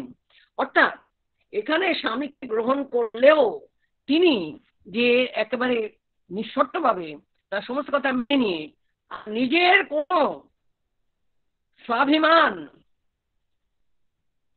অহংকার না করে নিরহংকার, বিনীত, বলাই সেই অর্থে বিনীত, কিন্তু অন্যদিক থেকেও বিনীত মানে সুশিক্ষিত, যে স্বাভিমান বজায় রেখে যে বচন বিন্যাস বারবার তার মুখে কবি বসিয়েছেন। এখানে আমি বলতে চেয়েছি the eloquent women depicted by Indian poets in their creative works. এরকম আমি দুটো খুব উজ্জ্বল উদাহরণ দিলাম, এরকম আরো অনেক অনেক অনেক উদাহরণ আমরা পাবো। কিন্তু আমরা এখানে যখন মানে পাঠ্যের মধ্যে থাকলেও সেই বিষয়গুলোকে সত্যিকারের পংক্তি পাঠ এবং শুধু রিড বিটুইন দ্য লাইন্স নয়, রিড দ্য লাইন্সও হয় না, সেই শব্দগুলোর প্রয়োগ হয়েছে, তার তাৎপর্য হয় না, মোটের উপর একটা গোলমাল করে মোটা সোটা কিছু একটা লিখে দিয়ে বেরিয়ে যায়। ভাবতে বড়ই ভালো লাগে, কারণ সামাজিক চিন্তার বহিঃপ্রকাশ, যে মেয়েরা এরকম নতমস্তকে নরম শ্রম কান্নাকাটি একটু একটু বিদুষী হয় হোক, কিন্তু সে নিজে থেকে স্বনির্ভর হয়ে কথা বলবে। ভেবে দেখুন, শকুন্তলাকে কেউ প্রম্পট করছে না, সারঙ্গরব শারদত্ত তাকে কন্ডেম করছে, বলছে যেমন কর্ম তেমন ফল। এখন দেখছো তো কি হয়েছে, শকুন্তলার প্রত্যেকটি কথা গৌতমী বলছেন বিনয় করবো, আচ্ছা দেখছি, দেখো কি ব্যবস্থা কর, মানে ড্যামেজ কন্ট্রোল করছেন। কিন্তু শকুন্তলা যে কথাগুলো বলছেন পরপর পরপর বলে যাচ্ছেন, যখন বলছেন যে আচ্ছা এইটা মনে করাই, আচ্ছা ওইটা মনে করাই, আচ্ছা ওইটা মনে করাই, তো নিজে ভেবে ভেবে বলছেন ওই বিপদের মুহূর্তে দাঁড়িয়ে, যখন তাকে ভরা রাজসভায় রাজা প্রত্যাখ্যান করছেন, বদনাম করছেন, একটি সন্তান সম্ভবা নারী তাকে বলছে কান্নাকার ছেলে গর্ভে নিয়ে তুমি আমার সামনে এসে দাঁড়িয়েছ আর আমাকে বলছো যে এই সন্তানের পিতা আমি, মানে কত বড় কলঙ্ক। রাজা বলছেন তুমি আমাকে কলঙ্কিত করছো, তা যদি হয় তাহলে মানে সেই কন্যাটির তাহলে কতখানি কলঙ্ক রাজা তার উপরে আরোপ করছেন। এই অভিযোগ সামনে নিয়ে শকুন্তলার যেভাবে পরপর কথা বলেছেন, আমাদের কখনো পরীক্ষা প্রশ্নে এগুলো আসে না, কিন্তু এইগুলোই আসা দরকার। শকুন্তলার চরিত্র বিশ্লেষণের সময় তার এই দিকটা, তার কুসুম পেলবা রূপ যেমন করা হয় ঠিক আছে, কিন্তু তার সঙ্গে যে সেটা যে তার দৃঢ়তার পক্ষে কোনো অন্তরায় নয়, এবং সেটা তিনি প্রয়োজন মতো যে দৃঢ়তা বারবার দেখিয়েছেন, সেই জায়গাতে আমাদের দৃষ্টি আকর্ষণ করা হোক। আমি পাঠকদের মানে নাট্য পাঠকদের, ছাত্রই হোক আর শিক্ষকই হোক আর এমনি সাহিত্যের পাঠক হোক, তাদের এই দৃষ্টি আকর্ষণ করার চেষ্টা করলাম। ধন্যবাদ, নমস্কার। ধন্যবাদ দিদিকে। আচ্ছা, একটা কথা বলা হয়নি, কারোর যদি কোনো প্রশ্ন থাকে প্লিজ চ্যাট বক্সে লিখবেন, আর না হলে এখন সরাসরি প্রশ্নও করতে পারেন আপনারা। কারোর যদি কোনো প্রশ্ন থাকে চ্যাট বক্সে লিখবেন বা প্রশ্ন সরাসরি করতে পারেন। সকলকে লিখলে আপনি কিন্তু বলে দিন, আমি ওই সব করতে পারবো না। হ্যাঁ দিদি, হ্যাঁ দিদি আমি বলে দেবো, প্রাচী আছে। কারোর প্রশ্ন থাকলে সকলকে বলছি। আমার কথা শোনা গেছে তো পরিষ্কার সব? হ্যাঁ দিদি একদম পরিষ্কার শোনা গেছে।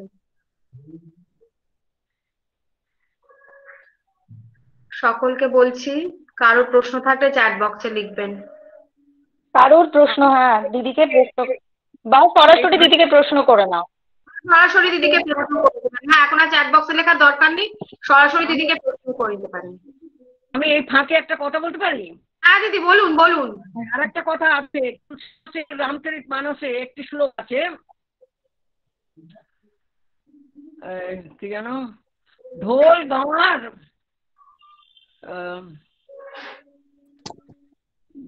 গাওয়ার আর কি পশু নারী এসব তাড়নকে অধিকারী।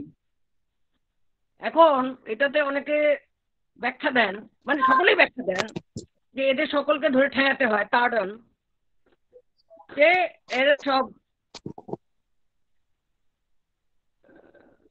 ঢোল গাওয়ার আর একটা কি পশু নারী, মানে যে বোকা লোক আর কি। ঢোল ঢোল তো বাজনা তবলা তো না চাটি মারলে একটু আওয়াজ বেরোবে না। যে গাওয়ার যে মূর্খ জেদি, আর পশু তাকেও না মারলে হেড করে ডান দিকে মারলে সে ডান দিকে যাবে, বাঁ দিকে মারলে সে বাঁ দিকে যাবে, তাকে ডাইরেকশন দিতে হয়। আর নারী, এদেরকে এসব তাড়নকে অধিকারী। এইখানে কথাটা অবশ্যই যদি তাদের তাড়না করার অর্থে বলা হয়ে থাকে, আমরা এটা চরম বিরোধ করে এসেছি সারাটা জীবন। মানে আরো একটা কথা কিন্তু আছে, সেটা হচ্ছে এই তাড়ন মানে খুঁচিয়ে দেওয়া, একটু জাগিয়ে দেওয়া। সেটা হলে তখন এদের ভিতরের যে শক্তি, যে সম্ভাবনা, সেটার উজ্জ্বল প্রকাশ ঘটে। কিন্তু ওইটুকু যেমন আমাদের সংস্কৃত আছে না, বিপ্রকৃত পন্নগ ফটং কুরুতে, সাপকে যদি খুঁচিয়ে দেওয়া যায় তখন সে ফনাটা তুলে ঝাঁপ দিয়ে ওঠে। সেরকম নারীকে তবলায় এদেরকে কুপিত করলে, এদেরকে বিপ্রকৃত করলে, মানে এদেরকে আঘাত করলে, তখন কিন্তু সঠিক স্বরূপটা প্রকাশ পেয়ে ওঠে। এসব তাড়নকে অধিকারী, তার মানে এটা নয় যে ওদেরকে ধরে ঠেঙাবে, কিন্তু এদেরকে যে মনে মনে শক্তিহীন মনে করে সবাই অবহেলা করে তা নয়। তাদেরকে তাদের শক্তিকে, তাদের প্রকাশকে জাগিয়ে তোলার জন্যে যেটুকু তাদের বিপ্রকৃত করা দরকার, সেই আঘাত যদি কেউ করে, বা শুধু প্রয়োজন বলে বলছি না, তাদের যদি কেউ আঘাত করে তাহলে তারা চুপ করে থাকে। যা দিদি তো লিভ দা মিটিং হয়ে গেলেন, কি হলো?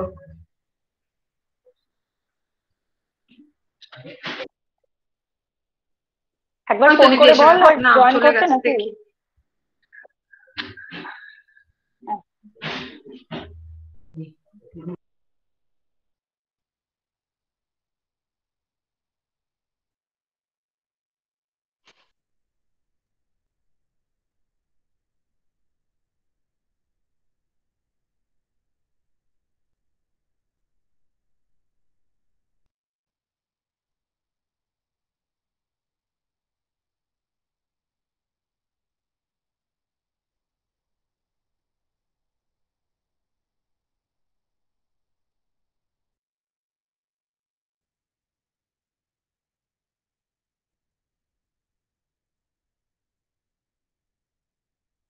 আসেন দিদি আসছেন আসছেন বললেন, বুঝতে পারেননি, বেরিয়ে গেছেন।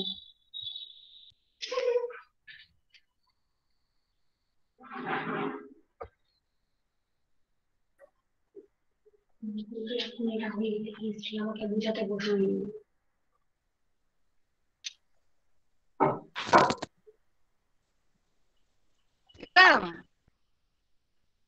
হ্যাঁ এসেছে। হ্যাঁ দিদি আপনি কত শুনতে? হ্যাঁ আছে, এসেছেন। তুলসী দাসের কথা বলছিলাম। হ্যাঁ এখন শোনা যাচ্ছে? এখন শোনা যাচ্ছে দিদি, একদম। আচ্ছা, শোনা যাচ্ছে দিদি। কোন দিকে গিয়েছিল? এই দেখো আমি কিন্তু কিছুই করছি না, না আপনি দিদি ওখানে বললেন যে এখানে তাড়ন মানে তারণের কথা বলছি। না না আমরা শুনতে পাচ্ছি দিদি, শুনতে পাচ্ছি। ওই শূদ্র পশু নারী তারণ করা, তারণের হ্যাঁ, অর্থটা বলুন। ढोल गवार शूद्र पशु नारी ये सब ताड़न के अधिकारी।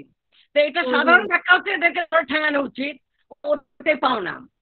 কিন্তু কথাটার সূক্ষ্ম মানে তুলসীদা শুধু শুধু লোককে ঠেঙাবার কথা বলেছেন এত মোটা ভাবে, এটা হয়তো না। হ্যাঁ, তো এখন কথা হচ্ছে যে এদেরকে যদি আঘাত করা যায় তাহলে তারা আত্মপ্রকাশ করে, তাদের স্বরূপ আত্মপ্রকাশ। এটাই যেমন তবলায় না মারলে তো তার ঢোলকে চাঁটি না মারলে তো তার স্বরূপ বিন্যাস, তার স্বরূপ সৌন্দর্য সেটা প্রকাশ পায় না। কাজে এরা নিজেরা হয়তো চুপচাপ থাকে, ডরম্যান্ট। এরকম নারীও তাকে আঘাত করলে তখনও যে সে চুপ করে থাকবে তা নয়। তাড়নকে অধিকারী মানে তাড়না করলে কিন্তু সেটা অত্যাচারী হোক কিংবা তাকে শেখানোর জন্য উজ্জীবিত করা, তাড়নার মানে দুটো হয়। যেমন পঞ্চবর্ষানি 10 বর্ষানি তাডয়েত, মানে তাডয়েত মানে তো সেখানে অনবরত খালি ঠেঙাবে তা নয়, তাকে ধরে মারবে তাও নয়। তাডয়েত মানে সুশিক্ষিত বিনয় শিক্ষার মধ্যে নিয়ে আসবে, ডিসিপ্লিন শিক্ষার মধ্যে নিয়ে আসবে। তো সামাজিকভাবে যখন প্রকাশ পাচ্ছে না তখন এই ঢোল গাওয়ার শূদ্র পশু নারী এদেরকে তাড়ন করলে, সামান্যতম আঘাত করলেই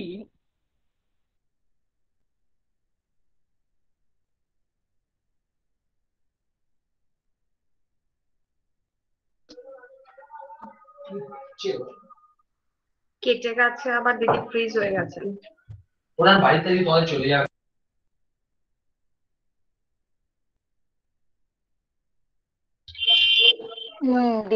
দিদি আবার ফ্রিজ হয়ে গেছে। ক্যামেরাটা ফোন করি।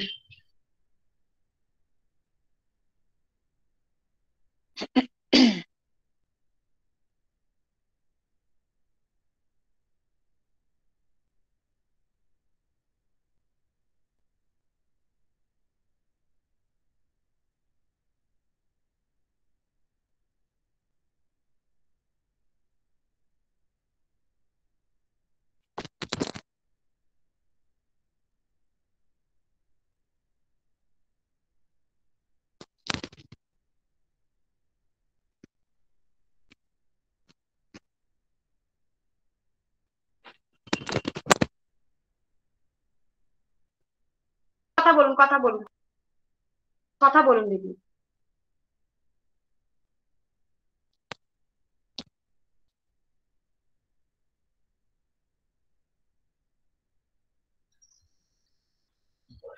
দিদি একটু আনমিউট করে নিন।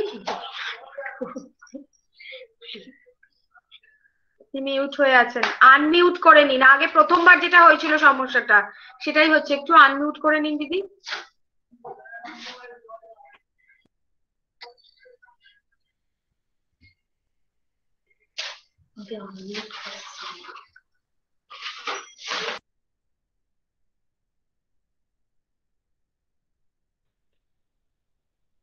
শোনা যাচ্ছে?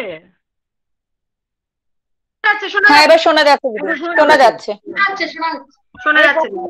তো হচ্ছে, এবার শুনতে পাচ্ছ? হ্যাঁ হ্যাঁ হ্যাঁ হ্যাঁ শুনতে পাচ্ছি, ঠিক আছে, হয়েছে।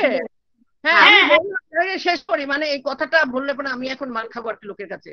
তুলসী দাসকে নিয়ে বলছি তো এই জন্য এই রং হচ্ছে।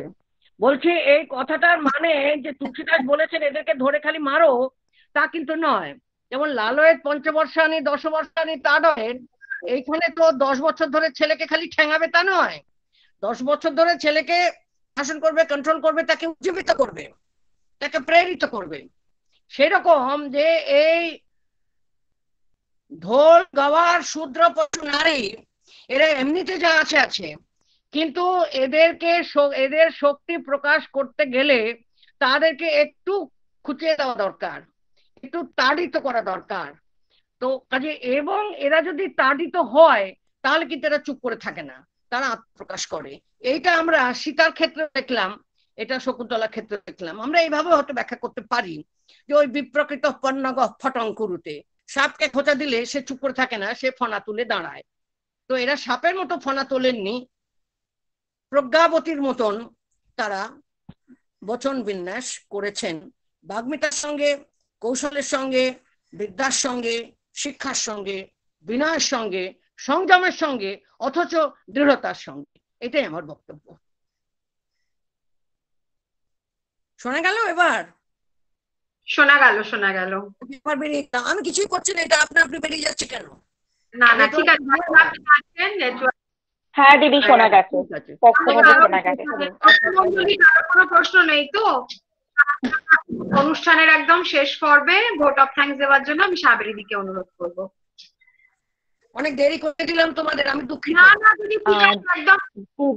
না দিদি কিচ্ছু দেরি হয়নি, কারণ টাইমটা কিভাবে গেছে সেটা আমরা বুঝতে পারিনি। মানে সেই মানে 96, 98 এর MA ক্লাসের কথা মনে পড়ে গেল। সে সময়ও ওই মন্ত্রমুগ্ধের মতো শুনতাম। আর দিদিকে ফর্মালি বা ইনফর্মালি থ্যাঙ্কস জানানোর, মানে কোনোভাবে থ্যাঙ্কস জানানোর দৃষ্টতা আমার নেই। মানে আমি শুধু কৃতজ্ঞতা জানাতে পারি। মানে যেটা আবারও বলছি, মানে দিদি শুধু মানে ভীষণ মনে হচ্ছে ওই কতগুলো জায়গা, আপনি যে ওই সীতার বনবাসের যে জায়গাটা বলেন সেই প্রসঙ্গে একটু বলতে ইচ্ছে হচ্ছে, যেটা ভীষণভাবে ঋদ্ধ হলাম যে পরবর্তীকালেরও বিভিন্ন রচনায় ভীষণ আমরা দেখেছি তো যে ওই সীতা বনবাস মানে তিনি রাজবেশ ছেড়ে চলেছেন, মানে যেন কত দুঃখী, কত একেবারে তার পায়ে কাঁটা ফুটে যাচ্ছে, কাঁকড় ফুটছে ইত্যাদি। মানে সীতাকে সেই একেবারে ভীষণ খুব করুণার দৃষ্টিতে সে সময় দেখা হয়েছে, কিন্তু তিনি যে যুক্তিবোধ দেখিয়ে বেরিয়েছিলেন, মানে এইভাবে, মানে এই আঙ্গিকে ব্যাখ্যা সত্যি খুব কম পেয়েছি। মানে সেটা ওই তার যে আত্মপ্রত্যয়ী মনোভাব এবং যুক্তি দিয়ে বুঝিয়ে নিজের দৃঢ়তার সাথে সহধর্মচারিতার জন্য বেরিয়ে যাওয়া, এই জায়গাগুলো ভীষণভাবে ঋদ্ধ করলো, মানে ভীষণভাবে। আর শকুন্তলার জায়গাটা তো মানে ভীষণ, ওই আপনার এটা শুনতে শুনতে ভীষণ মনে হচ্ছিল দেখি যে ওনাকে যে ওই একটা জায়গায় বলা হয়েছিল কোন আমস্ন দকে না নবমালিকাম সিঞ্চতি, তো আপনার এটা শুনে মনে হলো যার নিজের ভেতরেই আত্মপ্রত্যয়ের এতটা আগুন, তাকে গরম জলেও কিছু করতে পারে না, তাকে পৌঁছাতে পারে না। সত্যি মানে যার নিজের ভেতরে এতখানি আত্মপ্রত্যয়। তো দিদিকে আবার বলছি, দিদি মানে ধন্যবাদ দেওয়ার ধৃষ্টতা নেই, শুধু কৃতজ্ঞতা জানানো। এবং এটাও জানি আবার যখনই আমাদের মনে হবে দিদিকে ডাকি, দিদি আবার আসবেন এবং আমাদেরকে এভাবে যে আপনার এখন আমাকে মনে রাখেন। দিদি আপনাকে ভোলা সম্ভব নয়, আপনাকে ভোলা সম্ভব নয় দিদি, কোনোভাবেই সম্ভব নয়। মানে সেই আবার নতুন করে মানে সেই MA ক্লাসের কথাই ভীষণ মনে পড়ে গেল, ভীষণ ভাবে মনে পড়ে গেল। না আপনাকে বলা সম্ভব নয় দিদি। সকলেই ভালো থাকুন। ভালো লাগলো আমাদেরও। এবং সত্যি জেন্ডার রিসোর্স সেলেরও এই উদ্যোগকে ভীষণ সাধুবাদ জানাই। ভীষণ ভাবে ওরা যে এই উদ্যোগটা নিয়ে শুরু করেছে, সত্যি তাই। এবং বিভিন্ন বিভাগ থেকে আমরা ভীষণ ভাবে সমৃদ্ধ হচ্ছি। আর একদম মানে শেষে কিন্তু শেষ নয়, যার কথা না বললে নয়, সঙ্গমিত্রা যেভাবে এই পুরো ব্যাপারটা আয়োজন করে চলেছে সব বিভাগের ক্ষেত্রে ওরই, আর আমার বিভাগে তো বলাই বাহুল্য, যেভাবে সবকিছু অর্গানাইজ করে, অ্যারেঞ্জ করে, ভীষণ ভাবে আমরা সকলের প্রতি কৃতজ্ঞতা আমাদের। আপনি খুব ভালো থাকবেন দিদি, এভাবেই খুব ভালো থাকবেন। ধন্যবাদ। আবার চাই তো আপনাকে আমাদের। আজকে আমাদের দিদিও আছেন, মানে আমি চৈতুদিকে বলেছিলাম, চৈতুদি গার্গিদি ওরাও আছেন না, আপনি এসছেন দিদিরা সবাই। তো আবার চাই আপনাকে, সে কারণে আপনি সুস্থ থাকবেন, ভালো থাকবেন। প্রণাম নেবেন দিদি, আমাদের প্রণাম নেবেন দিদি। হ্যাঁ ঠিক আছে। হ্যাঁ দিদি এখন শেষ। এখন বেরোবো। সকলকে ধন্যবাদ। এখন বেরোবো তো? হ্যাঁ দিদি, হ্যাঁ দিদি, হ্যাঁ দিদি। ঠিক আছে, অনেক ধন্যবাদ সকলকে, অনেক আদর আর ভালোবাসা, সবাই ভালো থাকুন। হ্যাঁ দিদি।